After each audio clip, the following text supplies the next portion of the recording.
ഉണരുന്ന നിമിഷം ആനന്ദദായക നിമിഷം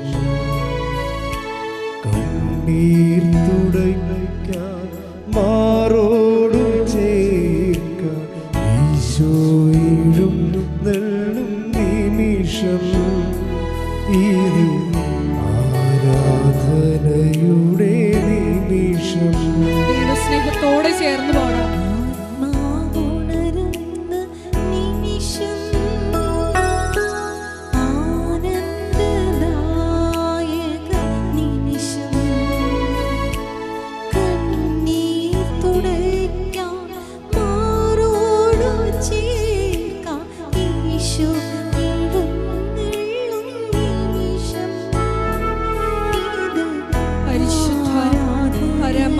ദിവ്യകാരുണ്യത്തിന് ആരാധനയും ഉണ്ടായിരിക്കട്ടെ. പരിശുദ്ധ പരമ ദിവ്യകാരുണ്യത്തിന് നേരവും ആരാധനയും ഉണ്ടായിരിക്കട്ടെ. പരിശുദ്ധ പരമ ദിവ്യകാരുണ്യത്തിന് നേരവും ആരാധനയും ആരാധിച്ചിടുന്നു ഞങ്ങൾ, പാടി നമിക്കുന്നു ഞങ്ങൾ. സ്തുതിച്ചു പ്രാർത്ഥിക്കാം. Hallelujah hallelujah. യേശുവേ ആരാധന, മഹത്വം മഹത്വം, ആരാധന ആരാധന. Hallelujah hallelujah. യേശുവേ ആരാധന, മഹത്വം മഹത്വം, ആരാധന ആരാധന. ഹല്ലേലൂയ. യേശുവേ നന്ദി, യേശുവേ ആരാധന. ഹല്ലേലൂയ. യേശുവേ ആരാധന. ഹല്ലേലൂയ. തിരുമുൻപിൽ നിന്നിടുമ്പോൾ നിന്റേതായി തീർന്നിടുമ്പോൾ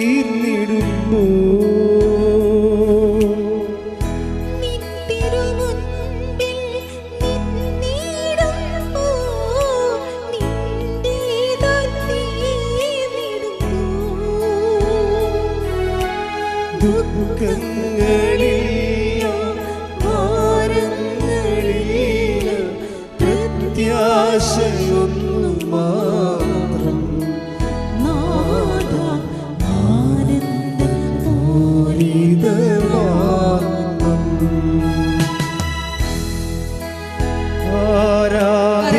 ആരാധിച്ചിടുന്നു പാടി നമിക്കുന്നു. ദൈവസ്നേഹത്തോടെ ചേർന്ന് പാടാം.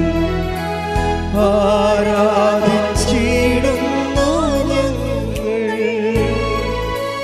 പാടി നമിക്കുന്നു ഞങ്ങൾ. മരിയനോട് എപ്പോഴെടുത്ത് പ്രാർത്ഥിക്കുന്നു. ഞങ്ങളുടെ എല്ലാവരുടെയും കുടുംബങ്ങളെ നീ ഏറ്റെടുക്കണമേ എന്ന് പ്രാർത്ഥിക്കുന്നു. ഞങ്ങളെ സാക്ഷികളാക്കി ഉയർത്തണമേ എന്ന് പ്രാർത്ഥിക്കുന്നു.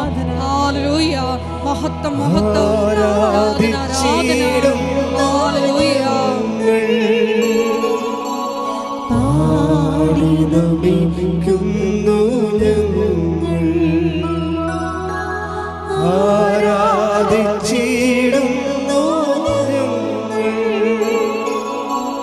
പാടി നമിക്കുന്നു ഞങ്ങൾ. എല്ലാവരെയും പ്രത്യക്ഷീകരണത്തിന്റെ സാക്ഷികളാക്കി ഉയർത്തണമേ എന്ന് പ്രാർത്ഥിക്കുന്നു. ഹല്ലേലൂയ. മഹത്വം മഹത്വം, ആരാധന ആരാധന. Hallelujah hallelujah. യേശുവേ ആരാധന, ഹല്ലേലൂയ ആരാധന. ഹല്ലേലൂയ മഹത്വം, ആരാധന. വലിയ കൃപകൾക്ക് വേണ്ടി ദാഹിച്ചു പ്രാർത്ഥിച്ചുകൊണ്ട് ദൈവസ്നേഹത്തോടെ നമുക്കായിരിക്കാം. Hallelujah hallelujah hallelujah. യേശുവേ നന്ദി, യേശുവേ സ്തുതി. ഹല്ലേലൂയ ആരാധന. യേശുവേ മഹത്വം കൂടി പ്രത്യേകം സമർപ്പിച്ചു പ്രാർത്ഥിക്കുന്നു. അച്ഛന്റെ ആരോഗ്യത്തെ സമർപ്പിച്ചു പ്രാർത്ഥിക്കുന്നു. ഈശോയെ ഞങ്ങൾക്ക് വചനം നൽകണമേ എന്ന് പ്രാർത്ഥിക്കുന്നു. ആന്തരിക ബോധ്യങ്ങൾ നൽകണമേ എന്ന് പ്രാർത്ഥിക്കുന്നു. ഹല്ലേലൂയ. യേശുവേ ആരാധന, മഹത്വം മഹത്വം, ആരാധന ആരാധന. Hallelujah hallelujah hallelujah. യേശുവേ ആരാധന, യേശുവേ ആരാധന.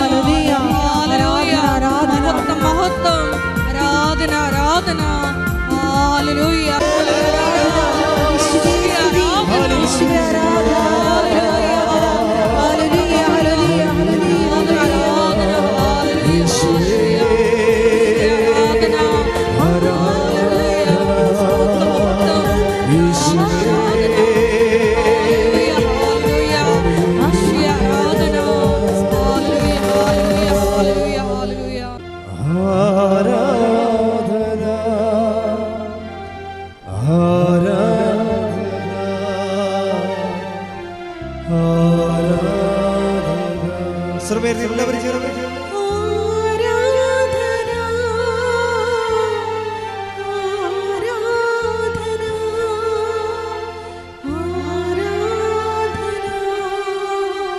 ഉടമ്പടി എടുത്തിട്ടുള്ളവരും എടുക്കാൻ ഉദ്ദേശിക്കുന്നവരും പോകുന്നവരെല്ലാവരും അതിനോട് ചേർന്നിട്ട് നിങ്ങളുടെ നിയോഗങ്ങൾ ടൈപ്പ് ചെയ്ത്, നമ്മൾ ഉടമ്പടി വെച്ചിട്ടുള്ളതാണെങ്കിൽ പോലും ആ നിയോഗങ്ങൾ വീണ്ടും മാതാവിൻ്റെ തിരുസേന ടൈപ്പ് ചെയ്തുകൊണ്ട് ആ പ്രാർത്ഥനയുടെ ഭാഗമാക്കാനും, പിന്നെ പ്രയാസം ഇപ്പോൾ നാളെ ഇപ്പോൾ ഇന്നൊരു പ്രയാസം ഉണ്ടായി, അപ്പം നിങ്ങൾ കാത്തിരിക്കണം.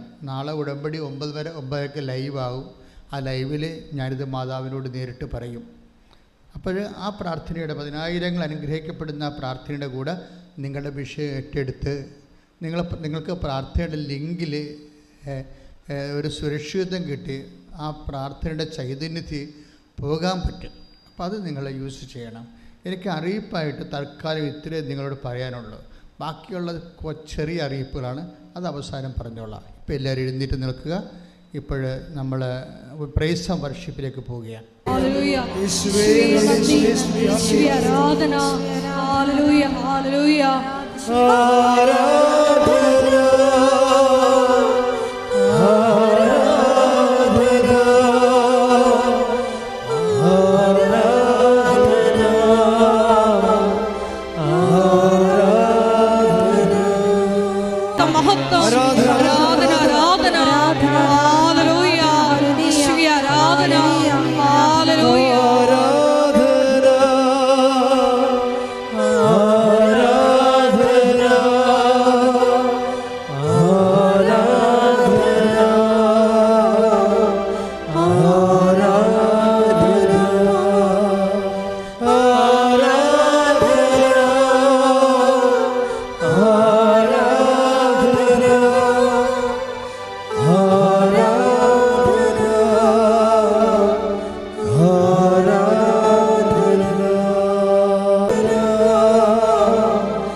പിന്നെ ആർക്കും ഒന്നും ചെയ്യാൻ പറ്റത്തില്ല.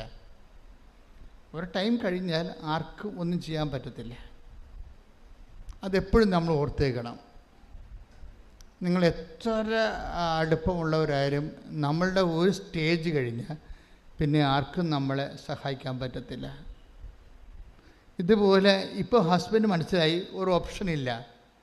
നമ്മളെല്ലാവരും ഒരു ഓപ്ഷൻ ഇല്ലാത്ത, ഇനിയൊരു തിരഞ്ഞെടുപ്പ് സാധ്യമല്ലാത്ത, തിരഞ്ഞെടുപ്പ് എന്ന് പറയുമ്പോൾ ഇലക്ഷനല്ലേ, നമ്മുടെ ജീവിതത്തിന് ഒരു പോം വഴിക്ക് വേറൊരു മാർഗമില്ലാതെ വരുന്നൊരവസ്ഥ എല്ലാവരുടെ മുമ്പിലും. നമ്മളിത് അത് വരും എന്ന് ഉറപ്പാണ്. അത് എപ്പോൾ വരുമെന്ന് നമുക്കറിയത്തില്ല. എത്ര വലിയ മനുഷ്യരായാലും എത്ര കപ്പാസിറ്റി ഉള്ളവരായാലും ഒരു ഹവർ നമുക്ക് എല്ലാം നിസ്സഹായമായ ഒരവസ്ഥ. അപ്പൻ്റെ അവസ്ഥ ഇതാണ്. പണ്ട് നീ ഒരു നേഴ്സല്ലേ എന്ന് ചോദിച്ച ഹസ്ബൻഡ് ഇപ്പോൾ ചോദിക്കണില്ല. അയാൾ ആ വിശ്വാസ പ്രമാണം നോക്കിയിട്ട് അത് നോക്കി ചെല്ലി അപ്പൻ്റെ മുതുകത്തി ഉടമ്പടി തൈലം പുരട്ടിക്കൊടുക്കും. അപ്പോൾ പിറ്റേ ദിവസം അങ്ങനെ ഒരു സംഭവം ആ മുതുകത്തില്ലാത്ത രീതിയിൽ അപ്പൻ അമ്മ പരിശുദ്ധ അമ്മ ഹീലാക്കി കൊടുക്കും. അപ്പോഴേ അദ്ദേഹം അപ്പോൾ വിശ്വാസത്തിൽ വരും. വിഷയം അതല്ല, അദ്ദേഹത്തിൻ്റെ പ്രാർത്ഥനയുടെ രീതിയാണ്. പിന്നീട് പെട്ടെന്ന് ഡോക്ടർമാർ പറഞ്ഞ് അപ്പം കിടന്ന് ആൾക്കാർ പൊക്കി കോരിയെടുത്താൽ മാത്രമേ അപ്പനെ കൊണ്ടുപോയി എവിടെയെങ്കിലും കട്ടിൽ കിടത്താൻ പറ്റത്തുള്ളൂ. ആ അപ്പൻ നടന്ന് ആംബുലൻസിൽ കയറി. പക്ഷേ ഡോക്ടർ പറഞ്ഞ് ക്യാൻസർ ഉണ്ട് എന്ന് പറഞ്ഞു. ബയോപ്സിക്ക് വിട്ടിരിക്കുകയാണ് ഒരു കഷണം. അത് ഉള്ളിലാണ്. അത് ഇത് രോഗമല്ല, മാതാവ് സുഖപ്പെടുത്തിയ രോഗമല്ല, വേറെ രോഗം അപ്പനുണ്ട്. അത് ബയോപ്സിക്ക് വിട്ടിരിക്കുകയാണെന്ന് പറഞ്ഞു. അതോടുകൂടി ഈ മനുഷ്യൻ വിറച്ചുപോയി. ഈ മനുഷ്യൻ നേരെ വന്ന് മാതാവിൻ്റെ അടുത്ത് ഇവിടെ നിന്നേച്ച്, നിങ്ങൾക്കറിയാമല്ലോ കുറേ പേര് അങ്ങനെ കുറേ മനുഷ്യരുണ്ട്. രാവിലെ ഇങ്ങോട്ട് വരും, മാതാവിനെ നോക്കിക്കൊണ്ട് മണിക്കൂറോളം നിൽക്കും. അപ്പോൾ ഈ മനുഷ്യൻ ഇവിടെ വന്നിച്ചും മാതാവിനോട് പറയുന്നൊരു പ്രാർത്ഥന ഉണ്ട്. അതാണ് എൻ്റെ പോയിൻ്റ്. മനുഷ്യൻ, അമ്മേ, ഞങ്ങൾ രണ്ടുപേരും കൂടി ഒരുമിച്ച് പോകാൻ നേരത്താണ് ഇപ്പോൾ അപ്പന് ഈ രോഗം വന്നത്. അപ്പം ഞങ്ങൾക്ക് പോകാതിരിക്കാൻ പറ്റത്തില്ല. അതുകൊണ്ട് അമ്മ ഇത് സുഖപ്പെടുത്തിയേ മതിയാകത്തുള്ളെന്ന് പറയും. എന്ന് വെച്ച് കഴിഞ്ഞാൽ അതൊരു കാർക്കശ്യം പോലെയാണ്. അദ്ദേഹം പറഞ്ഞിരിക്കുന്നത് ഇതാണ്: ഈ സമയത്ത് മാതാവേ, ഈ സമയത്ത് പരീക്ഷിക്കരുത്. അതായത് അപ്പോൾ കുറച്ച് ടോൺ മാറി. എന്താണ്, അവരെല്ലാം ഒരുക്കി പോകാൻ നേരത്താണ് അപ്പന് ക്യാൻസർ ആണെന്ന് പറയണത്. അപ്പോൾ ആ മനുഷ്യൻ നേരെ വന്ന് മാതാവിനോട് പറഞ്ഞു, മാതാവേ, ഈ സമയത്ത് പരീക്ഷിക്കരുത്. എന്താണ് പറയണത്? ഞങ്ങൾ പോകാൻ നിൽക്കുകയാണ്. അപ്പോൾ പ്രാർത്ഥനയുടെ ആ ഒരു കണ്ടൻറ്റ് വയസ്സ് കണ്ട എന്താണ് പറഞ്ഞത്? അയാൾ എന്താ പറഞ്ഞത്? മാതാവേ, ഈ സമയത്ത് പരീക്ഷിക്കരുത്. നമ്മൾക്ക് ഇത്രയും ഇൻറ്റിമേറ്റായിട്ട് ട്രാൻസ്ഫർ ചെയ്യാൻ കഴിയണം. ഇതൊരു ഇൻറ്റിമസിയാണ്. ഇൻറ്റിമസി ഉള്ളവർക്ക്, അമിതമായ വിശ്വാസമുള്ളവർക്ക് വാരിക്കെട്ടി പ്രാർത്ഥിക്കേണ്ടി വരത്തില്ല. വല്ലതും പ്രാർത്ഥിച്ചാൽ മതി. ആ പ്രാർത്ഥന എപ്പോഴും നമ്മൾ ശ്രദ്ധിക്കേണ്ട ഒരു വിഷയം. ഇനി ഇദ്ദേഹത്തിൻ്റെ വൈഫ് നിഷയുടെ ഒരു പ്രാർത്ഥനയുണ്ട്. ആ പ്രാർത്ഥന എന്ന് പറയണത്, ഇവൾക്ക് സൗദി നേഴ്സാണ്. സൗദിയിൽ നിന്ന് ട്രാൻസ്ഫറായി വേറെ രാജ്യങ്ങളിലേക്ക് പോകാൻ വേണ്ടി ആൾ സ്വയം ടെർമിനേറ്റ് ചെയ്ത് പോകുന്നതാണ്. പക്ഷേ വിസ പ്രോസസ്സിങ്ങൊക്കെ ഭയങ്കര സ്ലോയാണ്. പല തരത്തിലുള്ള ഓരോ ഏടാകൂടങ്ങൾ വരികയാണ്. പക്ഷേ എന്നിട്ടും മാതാവ് ഈ നിഷയുടെ ഉടമ്പടി ഹോണർ ചെയ്തിട്ട് ഇവളെ പറയും. നിഷ പറയുന്നുണ്ട് ആ സാക്ഷ്യത്തിൽ, എനിക്ക് മനസ്സിലാവണില്ല, ആരോ എൻ്റെ കൂടെ നിന്ന് ഓരോ ഫയലും നീക്കണ പോലെ എനിക്ക് തോന്നണുണ്ടെന്ന്. അതിപ്പോൾ ഈ നിഷയുടെ മാത്രം ഹസ്ബൻഡല്ല, എക്സ്പീരിയൻസ് അല്ല. ഇപ്പോൾ എല്ലാ ദിവസങ്ങളിലും ആൾക്കാർ ഇത് പറയുന്നുണ്ട്, ആരോ എൻ്റെ കൂടെ ഉണ്ട്. ഉടമ്പടി എടുത്തപ്പോൾ തോന്നി ആരോ എൻ്റെ കൂടെയുണ്ട്. പ്രസൻസാണത്.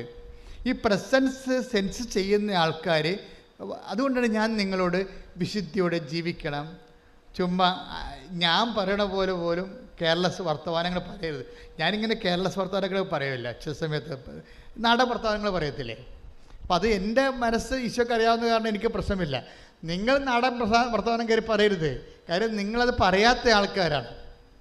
എന്നുവെച്ചാൽ അത് പറയുമ്പോൾ നിങ്ങൾക്ക് വെറുപ്പോ അതല്ലെങ്കിൽ വൈരാഗ്യമോ ഈർച്ചയോ നിരാശമോ അല്ലെങ്കിൽ നിരാശയോ ഒന്നും ഉണ്ടാകരുത്. എനിക്കതൊന്നും ഇല്ലാതെയാണ് ഞാൻ അത് പറയണത്. ആ നെഗറ്റീവ് ഫീലിങ്സ് ഇല്ലാതെയാണ് അത് അതുകൊണ്ടാണ്. എന്താ വെച്ചാൽ നമ്മൾ ഉടമ്പടി എടുക്കുമ്പോൾ വിശുദ്ധി പാലിക്കുന്നതിൻ്റെ കാരണങ്ങളൊന്ന് ഈ പ്രസൻസാണ്. എന്നുവെച്ചാൽ ദൈവത്തിൻ്റെ സാന്നിധ്യം. I will come with you wherever you go. നീ എവിടെ പോയാലും ഞാൻ നിന്റെ കൂടെ. അത് പ്രോമിസിലുള്ളതല്ലേ. ആ പ്രോമിസ് ദൈവം പാലിക്കും. അപ്പം ഞാനെന്താ നിങ്ങളോട് പറഞ്ഞു വെച്ച് കഴിഞ്ഞാൽ, നിങ്ങൾ ഈ പ്രസൻസ് ഉള്ളത് കാരണം കെയർലെസ്സായിട്ട് പോകരുത്. ദൈവത്തിൻ്റെ സാന്നിധ്യം കൂടെയുണ്ട്. അതാണ് നിഷ പറയണത്. എൻ്റെ ഓരോ ഫയലും കൂട്ടുകാർക്ക് ആർക്കും വരണില്ല. കൂട്ടുകാരുടെ ആരുടെ ഫയൽ ഇപ്പം തന്നെ നിഷ കഴിഞ്ഞ ദിവസം വേറെ ഒരു സാക്ഷ്യമുണ്ട്. ഒരു 22 വയസ്സുകാരൻ, എന്നാ അയാളുടെ പേര്, 22 വയസ്സേ ആ പയ്യൻസിനുള്ളത്. പക്ഷേ നല്ല ഒരു സാക്ഷ്യമാണ്. അത് 22 വയസ്സെന്ന് പറയുമ്പോൾ അവന് ജർമ്മനി പോകാനാണ്. അതായത് ജർമ്മനി പോകാൻ വേണ്ടി ആദർശിൻ്റെ സാക്ഷ്യം അത് നിങ്ങളൊന്ന് കേൾക്കണം കേട്ടോ. 22 വയസ്സേ പയ്യൻസിനുള്ളൂ. പക്ഷേ സൂപ്പർ സാക്ഷ്യം. അത് അവൻ പറഞ്ഞു, ഞാൻ കുടുംബ പ്രാർത്ഥനയ്ക്കൊന്നും പങ്കെടുക്കത്തില്ല, പള്ളിയിലൊന്നും പോകത്തില്ല, പോയാൽ തന്നെ അവസാനമേ കുർബാന എല്ലാം തീരാൻ നേരത്തെ ചെല്ലത്തുള്ളൂ, നീ കുർബാനയെല്ലാം നേരെ കുടുംബ പ്രാർത്ഥനയ്ക്ക് പങ്കെടുക്കത്തില്ല. കുടുംബ പ്രാർത്ഥന സമയമാകുമ്പോൾ ഞാൻ അവിടെ നിന്ന് വീട്ടിൽ നിന്ന് ഇറങ്ങിപ്പോയിട്ട് കൂട്ടുകാരുടെ കൂടെ കളിച്ചൊക്കെ ഇരിക്കും. എന്നിട്ട് കുർബാന ഭക്ഷണ സമയത്ത് വരത്തുള്ളൂ. അങ്ങനെ എൻ്റെ ഒരു കെയർലെസ് ലൈഫായിരുന്നു. പക്ഷെ ഉടമ്പടി എടുത്ത് കഴിഞ്ഞപ്പോൾ ആരും എൻ്റെ കൂടെ ഉള്ളതുപോലെ എനിക്ക് തോന്നിയെന്ന്. അതാണ് ഇത് പ്രസൻസാണ്. ആരോ എൻ്റെ കൂടെ ഉള്ളത്. എന്നിട്ട് ഈ കൂട്ടുകാരുടെ എല്ലാം ഫയൽസൊന്നും ഓപ്പൺ ആകാതിരിക്കുമ്പോഴും അല്ലെങ്കിൽ അതിൻ്റെ പ്രൊസീഡിങ്സ് ബ്ലോക്ക് ആകുമ്പോഴും ഇവൻ്റെ പ്രൊസീഡിങ്സ് കറക്റ്റ് ചെയ്ത് പോകും. എക്സാമിന് ചെല്ലുമ്പോൾ രസമുണ്ട്. എക്സാം ചെല്ലുമ്പോൾ ഈ ജർമ്മൻ എക്സാം പകുതി പറഞ്ഞപ്പോൾ തന്നെ വൈവ സ്പീക്കിങ്ങിൻ്റെ പകുതി പറഞ്ഞപ്പോൾ തന്നെ എക്സാം ചെയ്യുന്ന ആൾ പറഞ്ഞ് എഴുന്നേറ്റ് പോയിക്കൊള്ളാൻ പറഞ്ഞു. എന്താ കാര്യം? നിനക്കൊരു കുന്തം അറിയത്തില്ലെന്ന് പറഞ്ഞു. അപ്പോൾ എഴുന്നേറ്റ് പോയിക്കൊള്ളാൻ പറഞ്ഞപ്പോൾ പിന്നെ ഞാൻ എഴുതി വെച്ച് അയാൾ നോക്കണമില്ല. അതായത് എഴുതിയ ആളിൻ്റെ എൻ്റെ അടുത്തിരുന്ന് എഴുതിയ ആളിൻ്റെ കണ്ടീഷണമാണ്. ഓരോ ഇൻഡാസവനതേ എൻ്റെ അടുത്തിരുന്ന് എഴുതിയ ആളിൻ്റെ കണ്ടീഷണമായത് കാരണം അവൻ്റെ അടുത്തിരുന്ന ഞാൻ എഴുതിയത്. അതുകൊണ്ട് എൻ്റെ പേപ്പറിനും നോക്കിയില്ല, വൈറസ് കയറുമെന്ന് പറഞ്ഞുകൊണ്ട് അയാൾ എൻ്റെ പേപ്പറും നോക്കിയില്ല. അപ്പോൾ ഞാനിവിടുത്തെ എൻ്റെ വയോയും പോയി, എൻ്റെ റൈറ്റിങ്ങും പോയി. ഞാൻ പിന്നെ എന്നാ ചെയ്യാനാണ്? പക്ഷേ രാത്രിയായപ്പോൾ മെസ്സേജ് വന്നു, നീ പാസ്സായെന്ന്. നമ്മളെ വല്ലാതെ ഞെട്ടിച്ചുകൊണ്ടാണ് ഈ ഉടമ്പടി പോണത്. അപ്പോൾ ഈ 22 വയസ്സുകാരൻ, പള്ളി കയറാത്തവൻ, കുടുംബ പ്രാർത്ഥനയ്ക്ക് ഇറങ്ങിപ്പോകുന്നവൻ എങ്ങനെയാണ് ദൈവം അവൻ്റെ ഒരു വിഷയത്തിൽ ഇടപെടണത്? എന്നിട്ട് ഇപ്പോൾ അവൻ പറയാണ്, ഞാൻ എൻ്റെ ഉടമ്പടിയല്ല എൻ്റെ ജീവിത പ്രശ്നമല്ല പ്രശ്നം, ഏറ്റവും വലുത് ഉടമ്പടി എന്നെ ദൈവത്തോട് അടുപ്പിച്ചെന്നാണ് പറയണം. ഉടമ്പടി എന്നെ ദൈവത്തോട് അടുപ്പിച്ചു.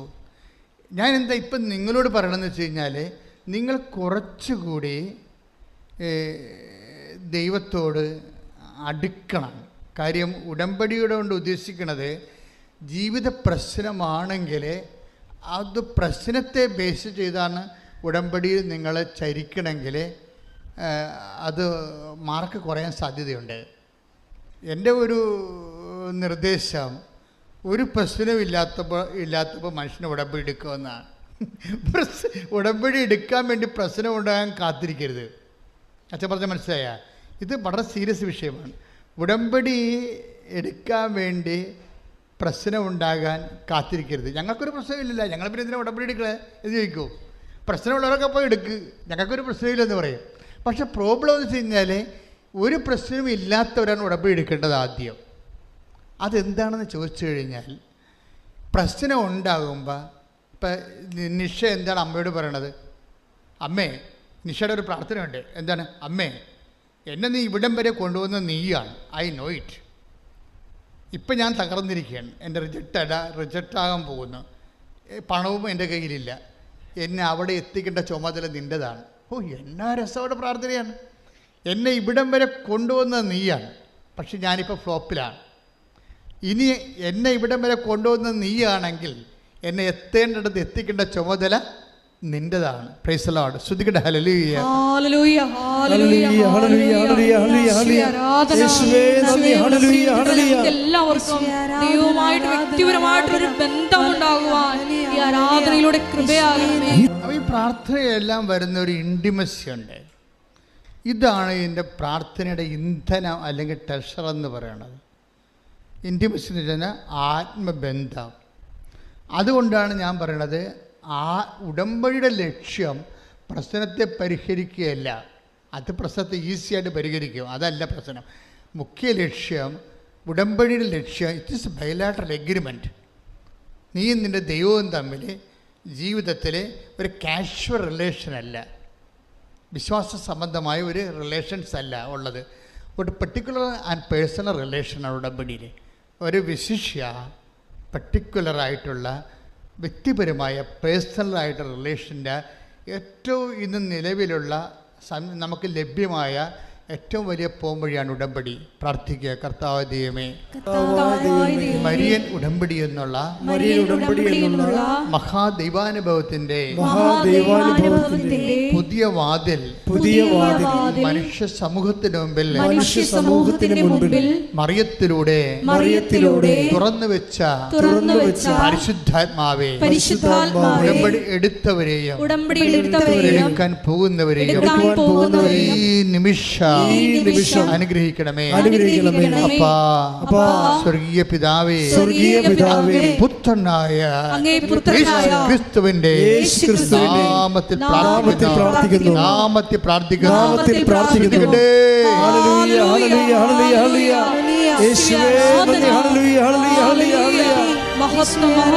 പരമദിവ്യകാരുണ്യത്തിന് അപ്പൊ ഇന്റിമേറ്റ് ആൻഡ് അമീക്കബിൾ റിലേഷൻ എന്ന് വെച്ച് കഴിഞ്ഞാൽ വളരെ ആത്മബന്ധവും സ്നേഹോജ്വലവുമായ ഒരു ബന്ധം ആണ് ഉടമ്പടിയുടെ ഒരു ടാഞ്ചിബിൾ റിസൾട്ട്, സ്പർശ്യമായ ഒരു ഫലമെന്ന് പറയുന്നത്. അപ്പം എന്താ നിങ്ങൾക്ക് ചെറുക്ക് പറ്റണത്? നിങ്ങൾ ഉടമ്പടിയുടെ ഫലം നിങ്ങൾ വെച്ചിരിക്കുന്ന നിയോഗത്തിൻ്റെ നിവൃത്തിയായിട്ടാണ് നിങ്ങൾ മനസ്സിലാക്കി വെച്ചിരിക്കുന്നത്. It is much more than that. നമ്മളെല്ലാവർക്കും നിങ്ങളെ ഉടമ്പടിയുടെ ഫലത്തെ റെഡ്യൂസ് ചെയ്തിരിക്കണം. എങ്ങനെ അറിയാമോ? ഉടമ്പടി എന്ന് പറഞ്ഞാൽ നിങ്ങൾ വെച്ചിരിക്കുന്ന നിയോഗത്തിന് നിവർത്തി കിട്ടുകയാണ്. It is very easy. അതല്ല പ്രശ്നം. ഇതിൻ്റെ ഒരു അൾട്ടിമേറ്റ് എൻഡുണ്ട്, ആത്യന്തികമായ ഒരു ലക്ഷ്യമുണ്ട്. അതെന്ന് പറയണത് ദൈവമായിട്ട് ഒരു കാലത്തും സാധിക്കാത്ത ഒരു റിലേഷൻ, ബന്ധം. ഇപ്പം ഞാനൊരു കാര്യം നിങ്ങളോട് ചോദിക്കട്ടെ. ഈ കർത്താവ് ഒരു പ്രാവശ്യം ശിഷ്യന്മാർ സഞ്ചരിച്ചിരുന്ന വള്ളത്തിൽ കിടന്ന് ഉറങ്ങിപ്പോയില്ലേ? ഇല്ലേ? എനിക്കറിയാം കഥ. അപ്പോഴേ വലിയ കാറ്റുണ്ടായിരുന്നു. കോളും പേമാരിയും പ്രകൃതിക്ഷോഭവും കടൽക്ഷോഭവും ഒരുമിച്ച് വന്ന് വള്ളത്തിൽ വെള്ളം അടിച്ചു കയറി ഇവർ മുങ്ങാൻ പോയപ്പോൾ ശിഷ്യന്മാർ പറയുന്നൊരു വർത്തമാനമുണ്ട്. എന്താണെന്നറിയാമോ? കർത്താവേ, ഞങ്ങൾ നശിക്കാൻ പോകുന്നു, നിനക്കൊരു ഗൗനമില്ലേ എന്നാണ്. കർത്താവേ ഒന്ന് പറഞ്ഞേ, കർത്താവേ, ഞങ്ങൾ നശിക്കുന്നതിൽ നിനക്കൊരു ഗൗനമില്ലേ, നീ ഗൗനിക്കുന്നില്ലേ? ഇപ്പം കർത്താവിനെ കുറ്റപ്പെടുത്തിയാണ് ചോദിക്കണത്. പ്രാർത്ഥനയിൽ ദൈവത്തെ കുറ്റപ്പെടുത്തുക. ഇത് പത്രോസിൻ്റെ വായിൽ നിന്ന് വന്നൊരു പ്രാർത്ഥനയാണ് ശരിക്കും പറഞ്ഞാൽ. ഈ പ്രാർത്ഥനയെ സ്കാൻ ചെയ്ത് നോക്കുമ്പോൾ നമുക്ക് എന്താ മനസ്സിലാകണത്? കർത്താവെ, ഞങ്ങൾ നശിക്കുന്നു, നിങ്ങൾക്ക് അങ്ങനെ കുറ്റപ്പെടുത്തി പ്രാർത്ഥിക്കാൻ പറ്റുമോ? പറ്റത്തില്ല. എന്താ കാര്യം? ബന്ധമില്ല. മനസ്സിലായില്ലേ? ഇപ്പം എന്നോട് പറയും, അച്ഛാ, എന്നോട് ഇപ്പോൾ ഞാൻ പിള്ളേരെ പ്രാർത്ഥിക്കുമ്പോൾ പറയും, ചിലത് എൻ്റെ കയ്യെ കയറി പിടിക്കും. എന്താണ്? അച്ഛൻ പിടിച്ചില്ലെങ്കിൽ അച്ഛൻ അവിടെ പോയി ഇരിക്കുമല്ല. അത് കാരണം വിഷയം സീരിയസ് ആയതുകൊണ്ട് കയ്യെ പിടിക്കും. ഞാൻ പറയും, എന്തടി? അതേ, ഞാനിപ്പോൾ 10ാമത്തെ പ്രാവശ്യമാണ് ഇത് എഴുതാൻ പോണത്, ഇനി എന്നെക്കൊണ്ട് എഴുതിക്കത്തില്ല. എന്താണ്? OET IELTS ആണേ. ഞാനീ 10ാം പ്രാവശ്യമാണ് ഇപ്പോൾ എഴുതാൻ പോണത്, ഇനി കാശില്ല എഴുതാൻ. ഞാൻ പറഞ്ഞു, നീ എന്നോട് എന്നെ പിടിച്ചെടുത്തിയ പോലെ മാതാവിനെ പിടിച്ചെടുത്താൻ പറഞ്ഞു. എന്താ കാര്യം? അവൾ പറഞ്ഞ കറക്റ്റാണ്, പക്ഷെ അവൾ പറയുന്ന രീതി തെറ്റാണ്. ഇപ്പോഴും ആ പ്രാർത്ഥനയെ അപേക്ഷയാണ്. ഇപ്പം നിഷയുടെ പ്രാർത്ഥന എന്താണ്? എന്നെ ഇവിടം വരെ എത്തിച്ചത് നീയാണ്, നിൻ്റെ കടമയാണ് എന്നെ അന്ത്യം വരെ എത്തിക്കേണ്ടത്. അതൊരു കമാൻഡാണ്. പക്ഷെ അതിൻ്റെ അകത്ത് വരുന്ന അതിൻ്റെ സ്റ്റഫ് എന്താ? ഒരു ഇൻറ്റിമസിയാണ്. നമുക്കതുപോലെ പറയാൻ പറ്റണില്ല. എന്താ കാര്യം? നമുക്ക് ആ ഇൻറ്റിമസി ഇല്ല. പ്രാർത്ഥനയുടെ കണ്ടൻറ്റ് ബേസിൽ ഏറ്റവും പ്രധാനപ്പെട്ട ഘടകം ഇൻറ്റിമസിയാണ്. ഇൻറ്റിമസി എന്ന് പറയുന്നത് എന്താണ്? ആന്തരിക ആത്മബന്ധം. ആന്തരിക ആത്മബന്ധമാണ്. ഈ ഉടമ്പടിയിൽ നമ്മൾ രോഗികളെ കാണുന്നു, അല്ലേ? രോഗികളെ കാണുമ്പോൾ നമ്മൾ ആരായിട്ടാണ് രോഗികളെ കാണുന്നത്? 25-35 അനുസരിച്ചാണ്. മത്തായി സിയുടെ സുവിശേഷം, take the word of God, Mathayi 25-35. ശ്രദ്ധിക്കട്ടെ. ഹല്ലേലൂയ. എന്തെന്നാൽ എനിക്ക് വിശന്നു, നിങ്ങൾ ഭക്ഷിക്കാൻ തന്നു, എനിക്ക് ദാഹിച്ചു, നിങ്ങൾ കുടിക്കാൻ തന്നു, ഞാൻ പരദേശിയായിരുന്നു, നിങ്ങൾ എന്നെ സ്വീകരിച്ചു. ഞാൻ രോഗിയായിരുന്നു, ഞാൻ രോഗിയായിരുന്നു, നിങ്ങൾ എന്നെ സന്ദർശിച്ചോ. നിങ്ങൾ എന്നെ സന്ദർശിച്ചു. അപ്പം ഞാനെന്നാ പറയണത്, മനസ്സിലായില്ലേ? ഉടമ്പടിയിൽ നമ്മളൊരു രോഗിയെ കാണാൻ പോകുമ്പോൾ നിങ്ങൾ പറയരുത് നമ്മുടെ അയൽവാസിയായ ജോണമ്മ ചേച്ചിയാണെന്ന് പറയരുത്. അതാണ് പ്രശ്നം കിടക്കുന്നത്. ഇവിടെയാണ് ഒരു ഉടമ്പടി മിസ്റ്റേക്ക് സംഭവിക്കുന്നത്. അതായത് നിങ്ങൾ രോഗികളെ കാണാൻ പോകുമ്പോൾ ഇയാൾ അറിയത്തില്ലേ നമ്മുടെ അയൽവാസിയാണേ, ഇന്ന ആളാണെന്ന് പറയും. അങ്ങനെയല്ല, അയാളല്ലത്. ആരാണത്? ഞാൻ രോഗിയായിരുന്നു, മനസ്സിലായില്ലേ? ആ ഇല്ലാത്തവനുമായിട്ട്, വേദനയുള്ളവനുമായിട്ട്, കണ്ണീരുള്ളവനുമായിട്ട് കർത്താവ് താതാത്മ്യപ്പെട്ടിട്ടുണ്ട്. ഈ താതാത്മ്യീകരണം തിരിച്ചറിയുന്നിടത്ത് വെച്ചാണ് നമ്മളുടെ സാമൂഹ്യ പ്രവർത്തനം ഇരിക്കുന്നത്. യേശു ക്രിസ്തുവിനെ ഇല്ലായ്മക്കാരനും വല്ലായ്മക്കാരനിലും അവൻ്റെ ഇല്ലായ്മയും വല്ലായ്മയും അവിടെ യേശു ക്രിസ്തുവാണെന്ന് നമ്മൾ തിരിച്ചറിയുന്നിടത്ത് ആണ് ഇപ്പോൾ സഭയ്ക്ക് വന്നിരിക്കുന്ന ദുരന്തം എന്താണെന്നറിയാവോ? കുറേ അണ്ണന്മാർ പോയി MSW എടുത്തുകൊണ്ട് വന്ന് സോഷ്യൽ സർവീസിൽ ഇരിപ്പുണ്ട്. എന്താ പ്രശ്നം വരാണത്? സഭയുടെ സോഷ്യൽ പ്രവർത്തനമല്ല നടക്കുന്നത്. ശാസ്ത്രീയമായ സാമൂഹ്യ പ്രവർത്തനത്തിലൂടെ സാങ്കേതികമായി കിട്ടിയിരിക്കുന്ന കുറച്ച് ജ്ഞാനം കൊണ്ടുണ്ടാക്കി വെക്കുന്ന കുറച്ച് വർക്ക്സാണത്. അത് ചിലപ്പോൾ സോഷ്യൽ വർക്കായിരിക്കാം, ക്രിസ്തുവുമായിട്ട് അതിന് ബന്ധമില്ല. ക്രിസ്തുവുമായിട്ട് ബന്ധമുണ്ടെങ്കിൽ ഇല്ലായ്മക്കാരനിൽ, വല്ലായ്മക്കാരനിൽ, രോഗികളിൽ, തകർച്ചയുള്ളവന് ഇപ്പം ഇന്ന് തന്നെ ഈ ആനന്ദം, അവൻ്റെ പേരെന്നെ ആദ്യത്തെ പറയുന്നൊരു സാക്ഷ്യമുണ്ട്. എനിക്ക് ഭയങ്കര പാടാണ് ഈ ആൾക്കാർക്കൊക്കെ സഹായിക്കാൻ വേണ്ടി, അങ്ങനെ ഒരു മനസ്സെൻ്റെ കയ്യിലില്ല. അതിനുള്ള കാര്യം തുറന്നു പറയുകയും, എനിക്കിങ്ങനൊരു മനസ്സില്ല ആൾക്കാരെയൊക്കെ സഹായിക്കാൻ. അപ്പോൾ എനിക്ക് തോന്നണത് ഇവരെല്ലാം പറ്റിപ്പുകാരാണെന്നാണ് തോന്നണത്. അതുകൊണ്ട് ഞാൻ ആരെയും സഹായിക്കാത്തത്. എല്ലാവരും നട തുറന്ന രസമുള്ള സാക്ഷ്യമാണ്. അവരെല്ലാം പറ്റിപ്പുകാരാണെന്ന് തോന്നണം. പിന്നെ ഞാൻ പിന്നെ സാമ്പത്തികമായിട്ട് ആരെങ്കിലും സഹായിക്കണമെന്നുണ്ടെങ്കിൽ എനിക്കറിയണം അത് കറക്റ്റാണെന്നറിയണം, എന്നാൽ മാത്രമേ ഞാൻ സഹായിക്കത്തുള്ളൂ. അപ്പം അങ്ങനൊരു മനസ്സാണ് എൻ്റേത്. പക്ഷേ ഇപ്പം എന്ത് ചെയ്യാന്നറിയാമോ? എനിക്ക് തോന്നി പലരും വന്ന് എന്നോട് ചോദിച്ചു, ചേട്ടായി ഞങ്ങൾ ഇത്തിരി ജർമ്മൻ പഠിപ്പിച്ച് തരുമോ? എന്നെക്കാൾ ഇളയ പിള്ളേർ വന്ന് വെച്ചാൽ എന്നോട് ചോദിച്ചേ, ചേട്ടായി ഞങ്ങൾ ഇത്തിരി ജർമ്മൻ പഠിപ്പിച്ച് തരുമോ? അപ്പോൾ ഞാൻ 5 പേർക്ക് ജർമ്മൻ പഠിപ്പിച്ചു കൊടുത്തു. അതാണ് എൻ്റെ ഉടമ്പടിയില്ല പരസ്നേഹ പ്രവൃത്തികൾ. ദാറ്റ് മീൻസ് എന്താണ്? ഈശോ അവിടെയും താതാമ്യപ്പെടുകയാണ്. എന്താ പ്രശ്നം? ഈശോയ്ക്ക് ജർമ്മൻ അറിയാൻ പാടില്ല, അതുകൊണ്ട് ഞാൻ ജർമ്മൻ പഠിപ്പിച്ചു കൊടുത്തു. മനസ്സിലായില്ലേ? നമ്മുടെ സാമൂഹ്യ പ്രവർത്തനങ്ങൾ പോലും അത് ഈശോ ആണ് എന്നിലൂടെ, അവനിലൂടെ എന്നോട് ആവശ്യപ്പെടുന്നത് കണ്ടുകൊണ്ട് ഞാൻ ഈശോയുടെ വാക്കുകളെ ഹോണർ ചെയ്തുകൊണ്ട് നിങ്ങൾ ദൈവത്തിൻ്റെ ജോലി ചെയ്യുമ്പോൾ ഈ ഇൻറ്റിമസി ഉണ്ടാകും. അല്ല ഇൻറ്റിമസി ഉണ്ടാകത്തില്ല. ദൈവം ആത്മാർത്ഥ ദൈവമാണ്. അതുകൊണ്ട് നമ്മളെ കഷ്ടപ്പെടുത്തുന്ന ഇപ്പോൾ അദൃശ്യ പറയുന്നത് എന്താണ്? ഇപ്പം ഞാൻ ജർമ്മൻ പഠിപ്പിച്ച് മഴ കൊടുക്കുക മാത്രമല്ല, രോഗികളെ കാണാൻ പോകും. ഞാൻ പിന്നെ ഭക്ഷണമില്ലാത്തൊക്കെ ഭക്ഷണം എത്തിച്ച് കൊടുക്കും. ആ 22 വയസ്സുകാരൻ ടോട്ടലി ചേഞ്ചിലായി. ആ 22 വയസ്സുകാരനെ ഒരൊറ്റ ഉടമ്പടി കൊണ്ട് ഇത്രയും ചേഞ്ച് ചെയ്യാൻ പറ്റുമെങ്കിലേ ഉടമ്പടിയേക്കാൾ നല്ലൊരു സംവിധാനം ഇപ്പം ഇല്ലെന്നല്ലേ എൻ്റെ അർത്ഥം. കൈയിടിച്ച് കർത്താവ് ഡെലിവറി ചെയ്യുക.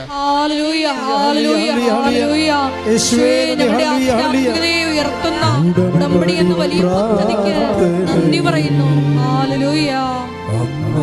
ഉടനടി പരിഹാരമേകും